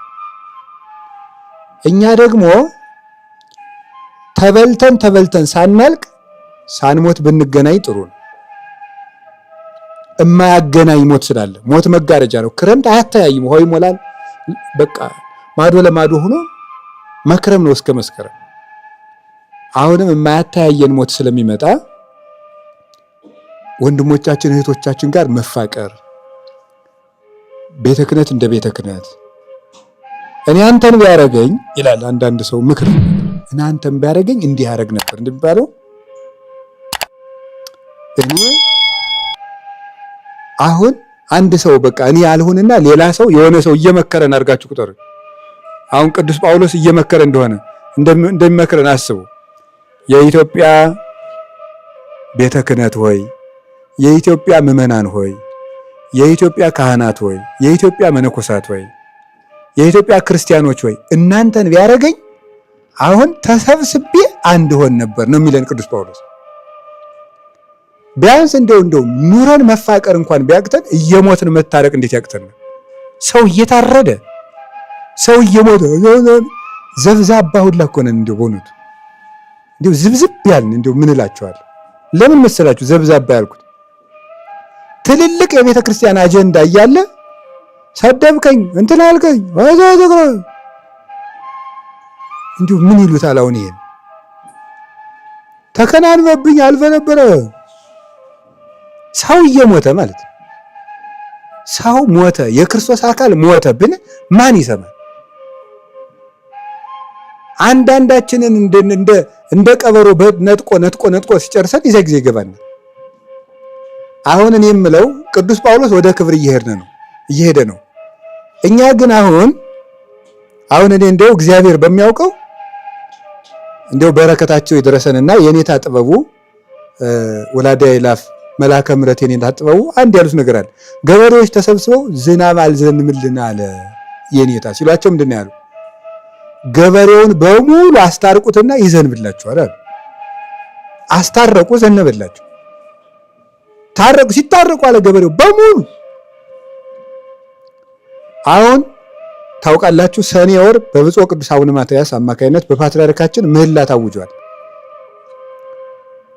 ከምህላው ጋር የኢትዮጵያ ኦርቶዶክስ ተዋሕዶ ቤተክርስቲያን ቤተ ክህነት ማድረግ ያለበት ማንኛውም ኦርቶዶክስ በአንድ ወር ውስጥ የተጣላ ታረቅ መባል አለበት። እነዚህ ብለን ሳንታረቅ እግዚኦ መሐረነ ክርስቶስ እንዲሁ እግዚአብሔር መቀለጃ ነው እንዴ? በፍጹም ሊሰማን አይችልም። እንደ አስቆረርኩሙን ኢታስተርእዩኒ ምንም ነገር ይዛችሁ ብትመጡ እንደ አትታዩኝም እኮ ነው የሚለው በኢሳይያስ። ፈጽሞ አላያችሁም እናንተ እጃችሁ ላይ ምንም ይዛችሁ ብትመጡ አትታዩኝም። ሰቆራረ ኮንክሙን አስጸይፋችሁኛል፣ ጠልቻችኋለሁ እናንተን ብሏል እግዚአብሔር። አትታዩኝም ኢታስተርእዩኒ እንደውም አታሳዩኝ፣ እንደውም አታሳዩኝ። በቃ ምንም ነገር አታምጡ በእኔ ፊት። እንደውም ማለት ድሃ እያስለቀሳችሁ የሰራተኛ ደመወዝ እየቀማችሁ በግፍ ሰው እያስለቀሳችሁ ኢታስተርእዩኒ መስዋዕትን ብታመጡ የሰባውንም ብታርዱልኝ አትታዩኝም አለ ይላል። አሁን ትልቁ መፍትሄ ጳጳስ የለ፣ መነኩሴ የለ፣ ቄስ የለ፣ ሕዝብ የለ፣ ተሰፍሮ ተቆጥሮ ክርስቲያን በሙሉ መታረቅ። ከዛስ ምንድን ነው ያለን? የማያምኑትንም ደግሞ ውደዱ ነው ያለን። የማያምኑትንም ቢሆን ሃይማኖት የሌለውንም ቢሆን እንደ ቅዱስ ጊዮርጊስ እንዳደረገው ሁልጊዜ ነው የምተርከው ታሪኩን በጎ ስለሆነ ቅዱስ ጊዮርጊስን በመከራ አሰቃይቶ መጨረሻ ላይ ደግሞ በዚህ ሁሉ አልሸነፍ ቢል አለ የተባለ ጠንቋይ መርዝ በጥብጦ እንዲሰጠው ያ ጠንቋይ ተፈልጎ መጣ እና ያንን መርዝ እየበጠበጠው ምንድን ነው ያለው ጠንቋዩ? ልጄ እባክህ የእግዚአብሔርን ጸጋ ባንተ ላይ አያታለሁና ቶሎ መርዙን ስጠኛል። ለምንድን ነው ወንድሜ ሆይ ለምንድን ነው እንደዛ ያለው? መርዙን አጠጥቶ ሲጨርስ ጌታችን ኢየሱስ ክርስቶስ ቅዱስ ጊዮርጊስን ከሞት ሲያድነው ያ ጠንቋይ ደግሞ እኔም በጊዮርጊስ አምላክ አምኛለሁ እንደሚል ስለሚያውቅ ማለት። ስለዚህ ለማያምኑት ጭምር ያዝንል ነበር። ቅዱስ ዮሐንስ አፈወርቅ የሚለው ነገር አለ። ጠላቶቻችሁን ውደዱ ብሎን ሳለ ጌታ ወዳጆቻችንን ስንጠላ ብንገኝማ ለሱ ምን እንመልስለታለን ይላል። ጠላቶቻችሁን ውደዱ ብሎን ሳለ ወዳጆቻችንን ስንጠላ ከተገኘን ምን እንመልስለታለን? ያለ ፍቅር ያለ መታረቅ ምህላችንም ደመናትን አያልፍም። ምንም ተሰብስበን እንደው ሜዳው ላይ 40 ቀን እግዚኦ ብንል ይሄንን እንድናደርግ እኔ ክርስቲያን ሙቶ ሳያልቅ እንታረቅ። መሰረት የሌለው ቤት ማለት ነው። ቅዳሴ ቢባል ምህላ ቢባል ጾም ቢባል መሰረት የሌለው ቤት ማለት ነው። ፍቅር አልባ አምልኮተ እግዚአብሔር ማለት ምንም አይረባም። ይህንን ነው ቅዱስ ጳውሎስ ልጄ ሳልሞት መተህየኝ ያለው። ክረምት አያስተያይም፣ ክረምት አያስተላልፍም። አሁን ሌላ ነገር ወደ ሌላኛው ትርጓሜያችን ሄድ። ክረምት ሞት ነው ብለናል።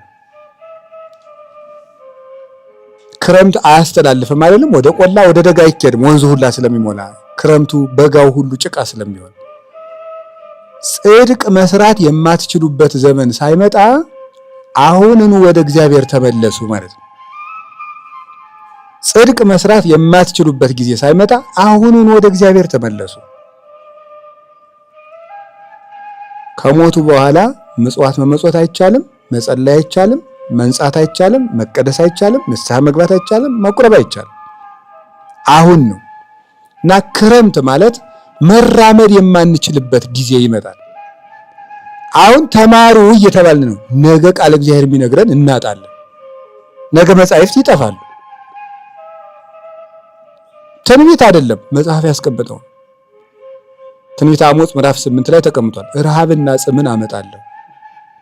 ረሃብና ጽሙ ግን የእንጀራ አይደለም የእግዚአብሔር ቃል ነው ይላል። ስለዚህ እማንማርበት ጊዜ ይመጣል፣ ያልፋል። የሚያቆርበን ካህን የሚጠፋበት ጊዜ ይመጣል። በወሬም እንኳን የምንሰማበት ጊዜ። ዛሬ በንስሐ አባት እየተለመንን ነው። ነገር ግን ብንለምን ንስሐ አባት የማናገኝበት ጊዜ ሊመጣ ይችላል። ዛሬ ተለምነን እየተማርን ነው። ነገር ግን ለምነን የሚያስተምረን እናጣለን። አሁንን ጊዜ ሩጡ።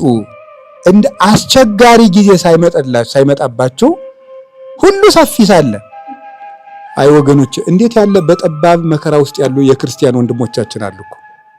ሁሉ ነገር አይቻልም የሚባልበት ቦታ አለ። አይቻልም፣ እንዲህ ማድረግ አይፈቀድም፣ እንዲህ ማድረግ አይፈቀድም።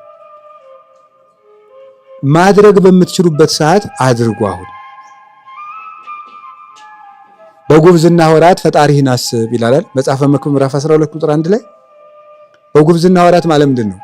መስገድ በምትችልበት፣ ዓይንህ መጽሐፍ መመልከት በሚችልበት፣ እግርህ ቆሞ በሚያስቀድስበት፣ አንደበትህ ሳይዘጋ ሳይላሽ በምትጸልይበት ጊዜ አሁን ሕዋሳቶችህ ሁሉን ማከናወን በሚችሉበት ጊዜ ነው። አንደኛው በእርጅና፣ ሌላኛው በደዌ፣ ሌላኛው ባለዋን ነገሥታት ክፉ ፍርድና ፍርድ መገምደል፣ ሃይማኖትን በሚጠሉ ሰዎች ምክንያት፣ በአባቶችና በሊቃውንት በካህናት እልቂት፣ በዚህ ሁሉ ጥፋት መጽደቅ የማትችሉበት ጊዜ ሳይመጣ አሁን ጽደቁ፣ አሁን ወደ ጽድቅ ኑ ማለቱ ነው። ወደ ክረምቱ ነው ያለው። ክረምት ሳይገባ ያለው ይሄ ነው። ክረምት ሳይገባ ያለው ጊዜ ከሞት በፊት ያለን እድሜ ማለት ነው። አሁን እቺ ቀን በዚህ 10 ቀን እሷን የምታስተምረናል። እንደው ከክፋት ለመዳን ምን ላድርግ ተብለው ሲጠየቁ አባቶቻችን ምን ብለው ይሉታል? ትልቁ መፍትሄ ዛሬ ብሞትስ የሚል ቃል ነው ይላሉ። እንዳደረኩት ሙቼ ባድርስ ካልክ ነገ ንስሐ ገባበታለሁ ስለማትል ቶሎ መመለስ ትችላለህ ከክፋት እና አብድ ውእቱ ዘይሄሊ ዘእንበለ መቃብሩ። ከሞቱ ውጭ ሌላ የሚያስብ ሰው እሱ ሞኝ ነው የሚባለው። ለዚህ ሰነፍ ነው። አንደኛው ሞታችሁን አስቡና ማድረግ የማትችሉበት ጊዜ ሳይመጣ አሁን አድርጉ። በቀጠሮ አትኑሩ። ጌታ ምን ብሏል? ማቴዎስ ወንጌል ምዕራፍ 24 ላይ ባይቱ ጸልዩ ከመ ይኩን ጉያክሙ በክረምት ወበሰንበት፣ ነገር ግን ሽሽታችሁ በክረምትና በሰንበት እንዳይሆን ተጠንቀቁ ይላል። በክረምት እንዳትሞቱ ተጠንቀቁ። ምስጢሩ ምንድነው? ክረምት ማለት ልምላሜ እንጂ ፍሬ የሌለው ጊዜ ነው። ፍሬ የለሽ እንደሆናችሁ እንዳትሞቱ ተጠንቀቁ ማለት ነው። ፍሬ የለሽ እንደሆናችሁ እንዳትሞቱ። ፍሬ አፍርታችሁ ሙቱ፣ ከነ ፍሬያችሁ እንዲጠራችሁ ተጠንቀቁ ማለት ነው። መፍትሄው ሁለት ነው። ንስሐ መግባትና ፈጥኖ ራስን ማስተካከል ነው። ካለንበት ልማድ መውጣት ነው። እስራታችን ቆርጦ መውጣት ነው። መልካሙን አሁን ማድረግ ነው። የሰራነውን አውጥተን መናዘዝ ነው። ልማዳችንን አሁን ማቆም ነው። ሶስት ነገር እግዚአብሔር ከኛ ይፈልጋል። የያዝነውን ልማድ መቁረጥ፣ መልካሙን ነገር አሁን መጀመር፣ እስካሁን የሰራነውን አሁን ማውጣት። እነዚህ ሶስቱ ናቸው ሞት የሚፈራ ሰው የሚያደርጋቸው። ትሞታለህና ዛሬ ቤትህን አስተካክል እንደተባለው እንደ ሕዝቅያስ አንድ ሰው ሞቱን እንዳሰበ ዛሬ ምን ያደርጋል? ዕለቱን ሶስት ነገር ያደርጋል። ክፋቱን አውጥቶ ይጥላል። እስካሁን የሰራውን ይናዘዛል። አሁን እየሰራ ያለውን ያቆማል። መልካም ነገርን አሁን ይጀምራል። ክረምት ሳይገባ ማለት ማድረግ የማትችሉበት ጊዜ ሳይመጣ አሁን አድርጉ ነው። የምትችሉበት ነገር አይለፋችሁ ነው። አሁን መማር እንችላለን፣ ማንበብ እንችላለን፣ መናዘዝ እንችላለን፣ መታረቅ እንችላለን። ሁሉን ነገር አሁን አድርጉት። ከሕዋሳት አንጻር፣ ከዘመን ክፋት አንጻር፣ ከክፉ ሰዎች አንጻር ሁሉን ነገር የማንችልበት ጊዜ ይመጣል። ቤተ ክርስቲያን እንኳን የማንሄድበት ጊዜ እኮ ይመጣል። መሄድ የሚከለከልበት ጊዜ ማን እንደሚያደርገው አናውቅም። አሁን ነው መስራት ያለብን ሁሉን ነገር።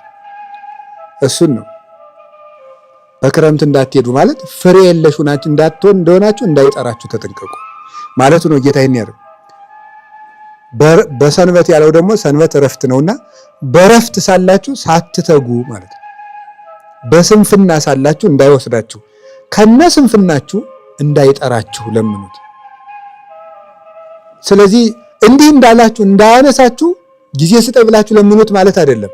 አሁኑኑ አንሳኝ በሉት። ልብ ስጠና አንሳኝ ዛሬ ቀስቅሰኝ በሉ ነው። እሱን ለማለት ነው። አባቶቻችን ይህን ሲተረጉሙ ክረምት ከባድ ነው ይላሉ። ክረምት ከባድ ነው፣ የመምህር ሞትም ከባድ ነው ይላሉ። ክረምት ከባድ ነው፣ የመምህር ሞትም ከባድ ነው። ስለዚህ አሁን ዛሬ እውነት ለመናገር ቢኖሩልን የምንላቸው ስንት አባቶች አሉ ያጣናቸው ማለት ነው። ድሮ ግን አይገባንም ነበር። እኔ ለምሳሌ እውነቱን ለመናገር አሁን ይሄን የታጥበውን ጉባኤ ቤት ስንት ቀን በመኪና እያለፍኩት ወደ ባህር ዳር ሄጃለሁ። አይ ቸኩያለሁ፣ ሌላ ቀን መጥቼ ሰላም ለኪ አስደግሜያለሁ እያልኩ። ዛሬ ግን የሉ። ወዴት ይገኛል ቢባል አባት የለ እና ስንት ቢኖሩልን የምንላቸው አሉ። እነ የኔታ ኃይለ ሚካኤል ቢኖሩልን ሲጨንቀን ሄደን የምናለቅስባቸው፣ ሲጠበን የምናርፍባቸው፣ የሚያሰፉልን፣ ሸክም የሚያቀሉልን፣ የሚያጽናኑን፣ መንገድ የሚያሳዩን ቢኖሩልን የምንላቸው ብዙ አሉ። ያንን ነው ቅዱስ ጳውሎስ እኔ ሳልሞትና ያለው ለዚህ ነበር። ይህ ምንድነው? ክረምት የሚባለው አንደኛው ከሞት አንጻር ሲታይ አባቶች እንደሚተረጉሙት ሰውነት ጨርሶ ማይበል ሆኖ ሳያሰጥም ስራ ዛሬ ወደ እኔና ጳውሎስ የቤተ ክርስቲያን ትምህርት ውክልና ነው ይላሉ። ስለዚህ ቅዱስ ጳውሎስ ወደ እኔና የሚለው ወደ ቤተ ክርስቲያን ትምህርትና ሰውነት ማይበል ሆኖ ሳያሰጥም እየሰራው ያለው ጎርፍ ነገር ያ ወስዶ ሳይጨርስ ዛሬ ሆኖ ወደ ቤተ ክርስቲያን ተመለስ ማለቱ ነው። ቅዱስ ጳውሎስ የሐዋርያት ሁሉ ውክልና ነው። በጣም ሙሉ የሐዋርያት ትምህርት ያለው ነው። የሐዋርያት ጸጋም ያለውና የክርስቶስ ሁሉ እንደራሴ እኮ ነው። እኔ ሙቻለሁ በእኔ የሚኖረው ክርስቶስ ነው ስላለ፣ ስለዚህ ወደ ጳውሎስ መምጣት ማለት ወደ ቤተ ክርስቲያን መምጣት ነው። ከቅዱስ ጳውሎስ የማይገኝ ነገር ስለሌለ፣ ስለዚህ ወደ ቤተ ክርስቲያን ኑ እያለ ነው። ክረምቱ ሳይገባ የሚለው ነፍስህ ጨርሳ ሳትቀዘቅዝ ማለት ነው። ሳትደነዝዝ መመለስ የማትችልበት ቀቢጸ ተስፋ ላይ ሳትደርስ ነፍስ ከተስፋ መቁረጥ ሳትደርስ ተው ዛሬ ተመለስ እያለ ነው ቅዱስ ጳውሎስ የሚለን። ነፍስ ተስፋ ሳትቆርጥ ጎበዝ የኃጢአት ከባድ ምንድነው ከተባለ ተስፋ መቁረጥ። ተስፋውን ያጣ ሰው የሚመልሰው የለም። እንደ ፈርዖን እዚያ በኋላ እንደሰማው እግዚአብሔር ማን ነው የሚለው። ስለዚህ ነፍስ ሳትቀዘቅዝ አሁኑኑ ገና አንድ ጊዜ ወደ ኃጢአት አንድ ጊዜ ወደ ጽድቅ ቢያንስ እየቆረቆረ ኃጢአት የምሰራበት ጊዜ ላይ ሆነ አሁንና ልጄ ነው የሚለው እግዚአብሔር። አሁን ተመለስ። ጨርሰህ ውርጭ ካሁን ጨርሰህ ከቀዘቀዘች ነፍስ ሙቀቷን ካጣች በኋላ እንዲያውም ምን ይላሉ አባቶቻችን? ቅዱስ እንጦንስ ነው የተናገረው። የነፍስ መቀዝቀዝ ምሕረት የሌለው የቀትር ጋኔን ነው ይላል። የነፍስ መቀዝቀዝ ማለት ፈጽማ ነፍስ ቀዝቅዛ ምንም ነገር የማይሰማት በቃ ድንዝዝ ካለች ከቀትር ጋኔን ይልቅ እንደውም ይሄ ይፈራል፣ ይሄ ይብሳል። ያ የቀትር ጋኔን እንደው ጠንብሶ እንደሚጥለው ይሄኛው ምሕረት የለሽ ነው። አሳልፎ ለአጋንንት ይሰጠናል። አእምሯችን ተላልፎ ይሰጣል። ከዚያ በኋላ ዝም ብለን እየመሸ እየነጋ እንኖራለን። እንደተባለው ምንድነው ትናንት እዚህም ስናገር ነበር በአንድ መድረክ ላይና ሁለት አይነት ፍቅር አለ ይላሉ አባቶች። እግዚአብሔርን እስኪረሱ ድረስ ደርሶ ራስን መውደድና ራስን እስኪረሱ ድረስ ደርሶ እግዚአብሔርን መውደድ እና ራስን እስከ መርሳት ደርሶ እግዚአብሔርን መውደድ የጳውሎስ ነው። እግዚአብሔርን እስከ መርሳት ደርሶ ራስን መውደድ የኛ ነው። እና ፈጽሞ ጀዋላ ሰው በራስ ወዳድነት ከታሰረ ይጠፋልና አረ ጨርሰ ሳጠፋ አሁን ተመለስ እያለ ነው ቅዱስ ጳውሎስ በጢሞቴዎስ በኩል ለኛ የሚነግረን። ቅዱስ ጢሞቴዎስ ያ ችግር ኖሮበት አይደለም።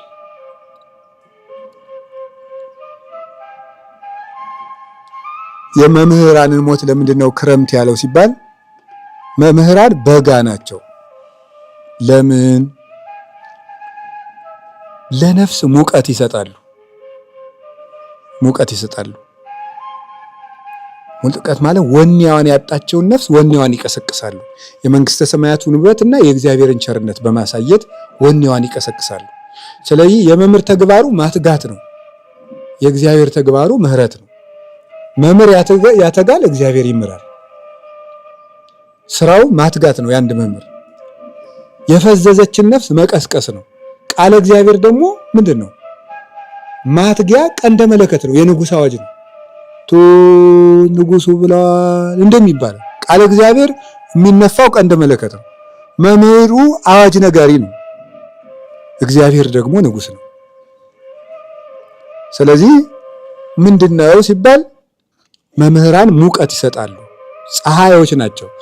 ትንቢተ ዳንኤል ምዕራፍ 12 ላይ መምህራን ስለኔ እያወራው አይደለም። ይህንን የምታሰነፍስ ምሳሌ በነገራችን ላይ የሰባኪ ድሃ ማለት መድረክ ላይ ተቆሞ የራሱን ሐሳብ የሚሰብክና በስብከት ጠላቱን የሚበቀል ሰው ነው። የሰባኪ ድሃ ነው። የሰባኪ ድሃ ማለት በስብከቱ የሚጠላውን ሰው እያሰበ የሚሰብክ ሰው ነው። በጣም ነውር ነው ይሄ ማለት ነው። በጣም ነውር። የእግዚአብሔርን ቃል የሰው መውጊያ ማድረግ ጎበዝ፣ በጣም ከዚህ ያድነን። እውነቴን የእግዚአብሔርን ቃል እንዴት ሰው ተወገበታለህ? በጣም ነውር ስለሆነ ኩን ሰባኬ ወአዋዴ ለሳሂለ እግዚአብሔር ማር ይስሐቅ ሲናገር ለእግዚአብሔር ቸርነት አዋጅ ነጋሪ ሁን ነው ያለው። ሰባኪ ማለት የእግዚአብሔርን ቸርነት ለሰው የሚያደርስ ነው። ሰውን በእግዚአብሔር ጥቅስ አናቱን እያለ የሚጥል ማለት አይደለም። ጠላቱን የሚያጠቃና የሚበቀል አይደለም። ጥቅስን መነሻ እያደረገ ሰው መበቀያ የሚያደርግ ማለት አይደለም። ሮሜ ምዕራፍ እንዲህ ነው የሚለው፣ እንዲህ የሚላችሁ እናንተን ነው አይባልም። ኖር እንደ በጳውሎስ አምላክ አይባልም። ስብከት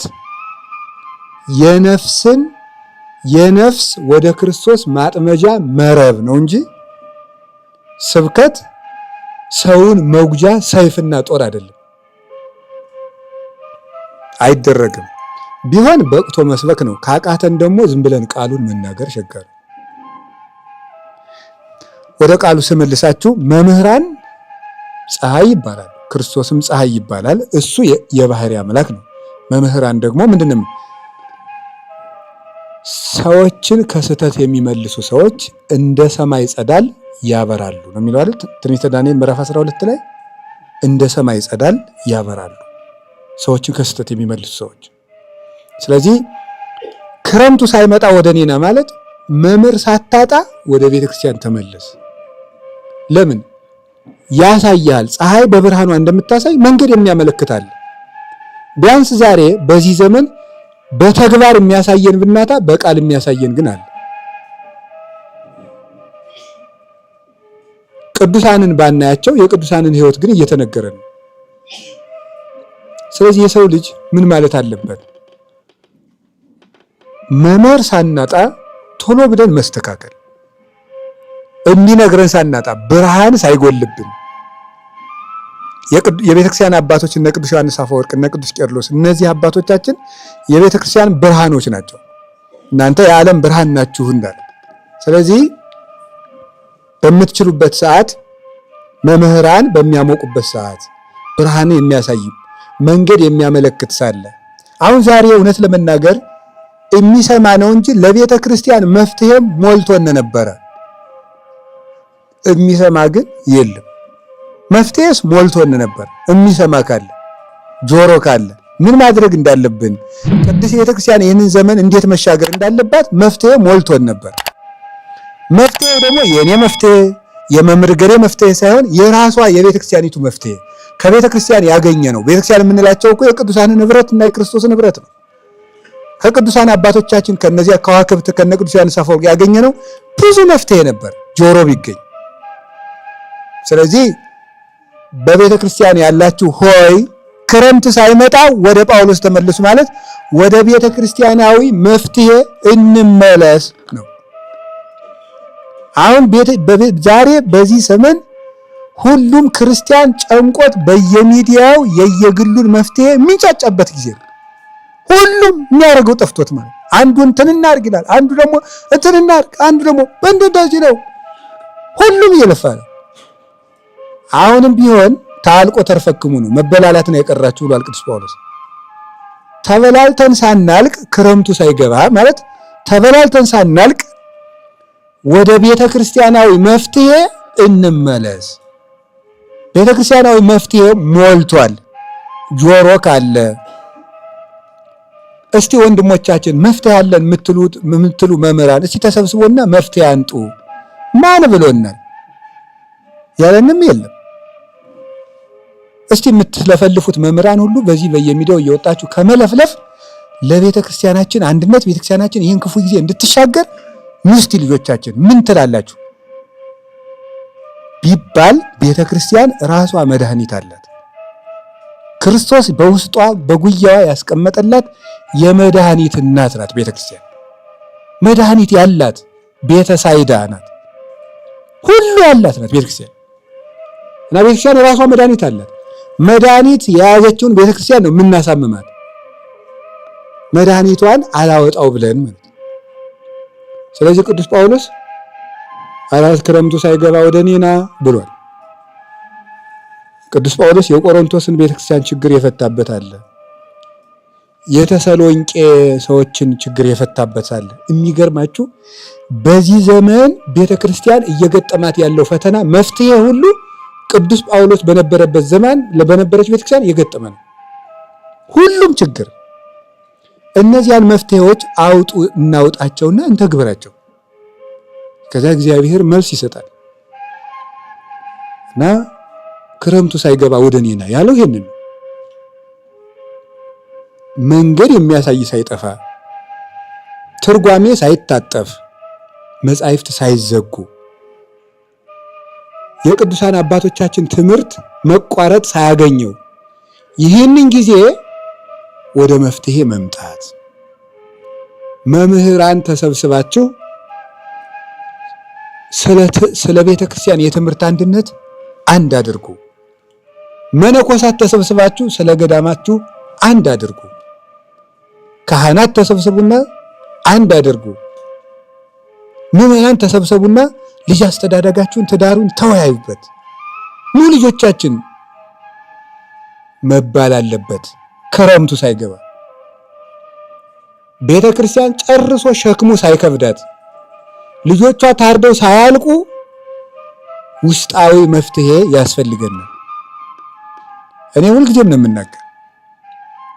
የምናገር ጸሩ ለሰብ ሰባ ቤቱ ጌታ እኮ ነው የነገረን። የሰው ልጅ የክርስቶስ ጠላቶቹ ቤተሰቦቹ ናቸው አይደል እንዴ? የገዛ ደቀ መዝሙሩ ይሁዳ የሰው ልጅ ጠላቱም ከቤቱ ነው ብሏል። የቤተ ክርስቲያን መከራ እኛው ነው ያለን። አንዱ እኔ ነኝ፣ አንዱ ደግሞ ሌላው አባ ነው፣ አንዱ ደግሞ ሌላው መምህር ነው፣ አንዱ ሌላው ሰባኪ ነው፣ አንዱ ሌላው መነኩሴ ነው፣ አንዱ ሌላው ቄስ ነው። እኛው ላይ ነው የቤተ ክርስቲያን ችግር ያለው። ምዕመናን ላይ ነው የቤተ ክርስቲያን ችግር ያለው። በመጠቋቋም የሚመጣ ነገር የለም። እኛ ተነስተን ምን ያውሪ ህዝብ ይሄ እነዚህ ተነስተው የወንበዴ ሁላ ድምር ተሰግስጎ ቤተ ክርስቲያን ውስጥ ምዕመናን ደግሞ ቋውንና ካባውን መስቀሉን ይዘል አጭበርባሪ ሁላ አባቶችን ምዕመናን ደግሞ አባቶች ይሄ ህዝብ ተነግሮ ይሰማል። ከዚህ ሁሉ በፊት ወደ ቅዱስ ጳውሎስ መፍትሄ ብንመጣ መልካም ነው። ክረምቱ ሳይገባ መትሄኝ ብሏል ቅዱስ ጳውሎስ። እኔ ዘመን እየከበደ እንጂ እየቀለለ አልሄደም። ሄዶ ዝም ብሎ ቁጭ ብሎ እናቴ በትንቢት ዝም ብሎ ይቀላል የሚመስለው ሰው አለ። አይ ችግር የለም 2000 እንትን ቀላል ነው የሚመጣው። እኮ ግሩም እኮ ነው። ትዝ ይለኛል እናቴ ብዙ ትንቢት ሲነገር በኢትዮጵያ በ2011 12 በ2014 ኢትዮጵያ እንትን በ2015 ባህር ዳር፣ ጎንደር፣ ድሬዳዋ ተጠንቀቁ ማት ይፈስባቸዋል። በ2016 ቀን ይወጣል። በ2017 ይወጣል። የሚወጣም የሚገባም ቀን የለም። ምንም ነገር የለም። ፀሐይ ከሆነ ድሮም ይገባል፣ ዛሬ የሚወጣል። ያው ነው። የተለወጠ ነገር የለም። በ2000 አሁን ጠፉ እናቶች እነዚያ የት ሄደው እንደሆነ ወይም ለነሱ ብቻ ነግቶ እንደሆነ እንጃ የሉም። አሁን በ2000 ምናምን የሚል የለም። ነጋላቸው እናቴ። አይ እናቴ ነቢያት። ከዛ ደግሞ ምን ድሮ ሲጠየቁ በሆነ ቦታ ላይ ተፈጽሞ አልፎ ነው ሊል ይችላል እኮ ነው አይታወቅም። ለምን የሚለው አያጣም ሐሳዊ የለም። ይሄ ሁሉ ነገር ቁጭ ብለን በታመን እንደው እግዚአብሔር እንደው እግዚአብሔር እና እግዚአብሔር ምን ያርገን?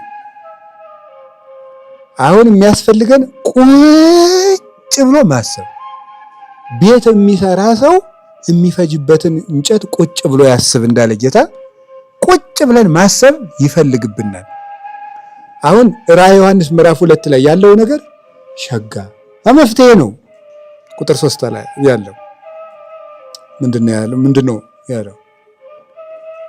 አይ ምንድነው ያለው? አንደኛ ከወዴት እንደወደቅክ አስብ። ሁለተኛ ንስሐ ግባ። ሶስተኛ የቀደመ ስራህን ጀምር። 3 መፍትሄ ነው የሰጠን። የኤፌሶን ቤተክርስቲያን ወድቀሻል ተባለች። ምንድነው መፍትሄው ስትል መንፈስ ቅዱስ ምን አላት? ከወዴት እንደወደቅሽ ቁጭ ብለሽ አስቢ። ቁጭ ብሎ አሁን መወያየት ያስፈልጋል። መጮህ አይደለም ያስፈልጋል። ቁጭ ብሎ መወያየት፣ ተሰብስቦ መወያየት በየቦታው ምዕመናን እንደ ምዕመናን ቁጭ ብሎ እየተደማመጡ እገሌ አውሬ ነው እንትና ነው እንዲያደርጉ ቁጭ ብሎ መወያየት፣ ማሰብ። እንዴት እንደወደቃችሁ አስብ። ከምንድን ነው እንደዚህ ሆን ነው? መቼ ጀምሮ ስራ ተሰርቶብን ነው እንደዚህ አይነት እብድ የሆን ነው? ተሰብስበን ቁጭ ብሎ ማሰብ። ከመቼ ጀምረን ነው እንዲህ ብለን የጠፋ ነው? ምን ሆነን ነው እንዲህ የሆን ነው? ቁጭ ብለህ አስብ። ሀሊ ከመእማይቴ ወደቀ፣ ከወዴት እንደወደቅ አስብ። ነስህ ቀጥለሳ ንስሐ ግባ። የቀደመ ስራህንም ስራ። ወማኮስ አድለቀልቃ ለማይቶትከ ያለዚያ ግን መቅረዚቱን ካንተ ወስዳታለሁ፣ አጠፋታለሁ። ለመ ኢነሳይከ ካልተመለስክ ወለመ ኢገበርከ ዘቀዳሚ ግብረከ የቀደመ ስራህን ካልሰራ ማይቶቷን አጠፋታለሁ ማለት ቤተክርስቲያን ትጠፋለች። እዚህ ያለች ቤተክርስቲያን የኢትዮጵያ ቤተክርስቲያን ትጠፋለች። ለምን አትጠፋም? ጠፍታ የለ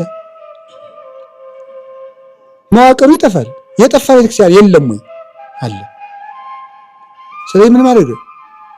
ቁጭ ብለህ ከወዴት እንደወደቅክ አስብ፣ ንስሐ ግባ፣ የቀደመ ስራህን ጀምር።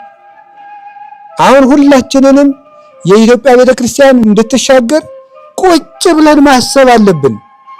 ገዳማት በገዳም ቁጭ ብሎ እንደ ቤተክርስቲያን ማሰብ፣ ዝም ብሎ እንደዚህ ብሎ እንደ ጋሪ ብሎ እዚህ ብቻ አይደለም የሚታየው። የኢትዮጵያ ቤተክርስቲያንን ማሰብ ቁጭ ብሎ ማሰብ ይጠይቃል። ገዳማት እንደ ገዳም ማሰብ፣ ቤተ ክህነት እንደ ቤተ ክህነት ማሰብ፣ ሲኖዶስ እንደ ሲኖዶስ ማሰብ፣ መምህራንም እንደ መምህራን ተሰብስቦ ማሰብ። እኔ የምለው ስለ እንደው ቅዱስ ጳውሎስ እየጠራን ያለው መፍትሄ ይሄ ነው። ለቤተ ክርስቲያን ፈውሷም ድህነቷም መሻገሪያዋም ወንጌላዊ መፍትሄ ነው። የቃለ እግዚአብሔር መፍትሄ ነው። ከወንጌል ፈቀቅ ብለን በተግባር ነው አምልኮዋ ከወንጌል የወጣች ቤተክርስቲያን አይደለችም። የመጣብን ነገር ካለ ተመልሰን ነው የሚድነው። ቀኖናዊ በማድረግ እውነት ነው ያጎደፍነውን ነገር ንስሐ በመግባት ከወዴት እንደወደቅክ አስብ፣ ንስሐ ግባ፣ የቀደመ ስራህን ጀምር። ቤተክርስቲያን እንደቀደመው ስራህን ትጀምር። እንዲህ ያደረገች እንደሆነ የኢትዮጵያ ቤተክርስቲያን ትሻገር። አሁን ግን ኮሚቴ ብናዋቅር መወቃቀር ምን ይወጣ ነገር የለም። ምንም የሚረባን ቁጭ ብሎ ማሰብ፣ መደማመጥ፣ ቁጭ ብሎ መመካከር ስራዬ ብሎ እሱ ሳይ ደግሞ መቼ ነው? ክረምቱ ሳይገባ ሳታልቁ አሁን እወቁበት ነው። ቅዱስ ጳውሎስ ለየዘመናቱ ችግር የሰጠው መፍትሄ እኮ ነው። ሳታውቁ ቁጭ ብለው እወቁበት። አሁን ነው እኮ የሚታሰበው። አደ የኛ ነገርሳ የሆነ ችግር ይመጣል ሆ ከዛሳ እረስተ ነው። ሰይጣን ደግሞ በደብ አድርጎ ያስረስ። ትንሽ ስንጫጫ የታባሽ እንደው ተንጫጭና ምን ታመጫለሽ? ክርስቲያን ኦርቶዶክስ ተንጫጭ፣ ዝም ብለሽ እንንጫጫለን። ከዛ ወደ የኑሯችን ጥልቅ ብለን ስንገባ ደግሞ እርስት ስናደርገው አንድ የሚያስለቅሰን መከራ ከች፣ እርስት ስናደርገው አንድ የሚያስለቅሰን መከራ ከች። ስለዚህ አሁን ቁጭ ብሎ ሐዋርያዊ መፍትሄ በፍኖተ አበው የታገዘ መፍትሄ ያስፈልጋል። ሁላችንም ከመንገድ የሳትነው ብዙ ነገር አለ። እነዚያን ቤታች ምንድነው ያለው እግዚአብሔር ሕዝቅያስን? ቤትህን አስተካክል፣ ሂድና ሰናክሬምን እንዲህ አድርግ አይደለም ያለው፣ ቤትህን አስተካክል። ወደ ቤት ገብተህ አስልቅስ። እኛ ቤታችን ይስተካከል። ቤታችን ሲስተካከል ስለ ሌሎች እግዚአብሔር የምንሰራውን ነገርም ቀጥሎ ይታቀዳል። ምዕራፍ 1 ቤታችንን ማስተካከል፣ ምዕራፍ 2 ይሄንን የምለው ምንድነው? ይሄንን የምለው ችግሩ ምንድነው? ነብዩ ኢሳይያስ አንድ ቃል ተናግሮ ነበር። እግዚአብሔር ወደ ጠፉት እስራኤል ማንን ልላክ ቢለው ለምጽ አለብኝ እንጂ ይሄድ ነበር ብሏል። እኔ በበኩሌ ኢሳይያስ ደግሞ እንዳትሉ ደግሞ ኧረ እንደው ስለ መድኃኒዓለም አይመጣልኝም ራሱ ማለት የፈለኩት ሌላ ነው። ምን ለማለት ፈልጌ መሰላችሁ? የቤተ ክርስቲያን መፍትሄ በልቤ ውስጥ እየወጣ እየወረደ እኔ ግን ያልተለወጥኩ ሰው በመሆኔ ደግሞ ደንግጬ ተዋለሁ። አንተ ማን ሆንክና ነው ደግሞ እንደዚህ በዳር ፈቁጭ መጀመሪያ ራስ ጥሩ መነኩሴ ሆን ከሚለኝ አረጋው ይዘው እንተላለቅ ይዘው አሪያ ግን ምን እናርግ? ምንስ ቢሆንስ ታዲያ ምንስ እንግዲህ እንናገር በቃ። እኔን የበላኝ ሰዓትም ካለ እናንተን እንዳይበላችሁ ተጠንቀቁ።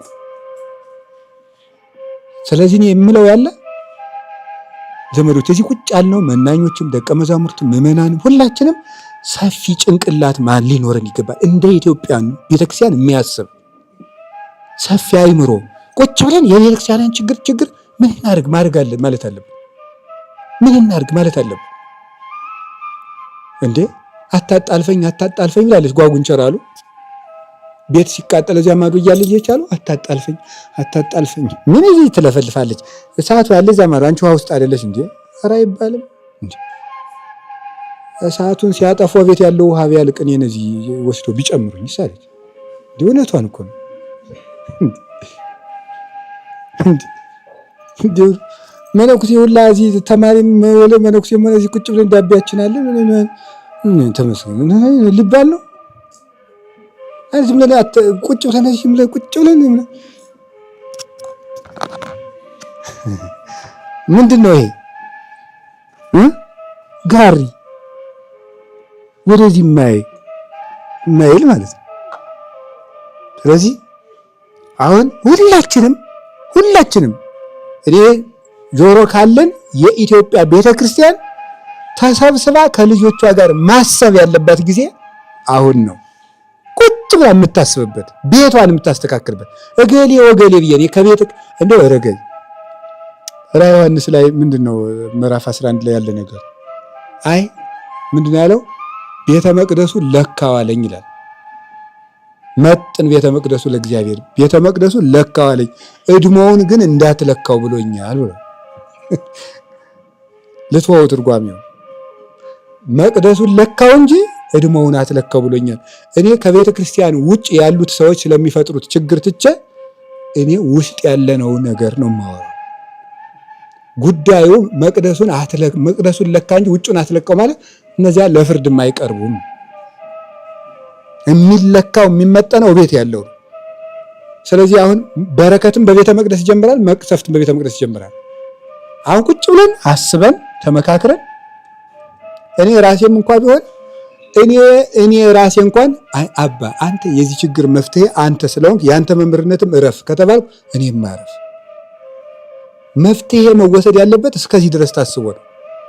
ሰው ችግር ከሆነም ችግር ያለባቸው ሰዎች በቃ አረፉ አንተም መምራቱን አንተም ነገሬን ምረፉ አንተም በዚህ ተሰማራ ብለን ቁጭ ብለን ማሰብ እንደ ቅዱስ ሲኖዶስ እንደ ሀገረ ስብከት እንደ ገዳም ቁጭ ተብሎ ተሰብስቦ ቤተክርስቲያናችን በዚህ ማይበል ጊዜ እንድትሻገር ራሳችንን እንዴት እናስተካክል፣ ለነገ እንዴት ብለን እናቅድ።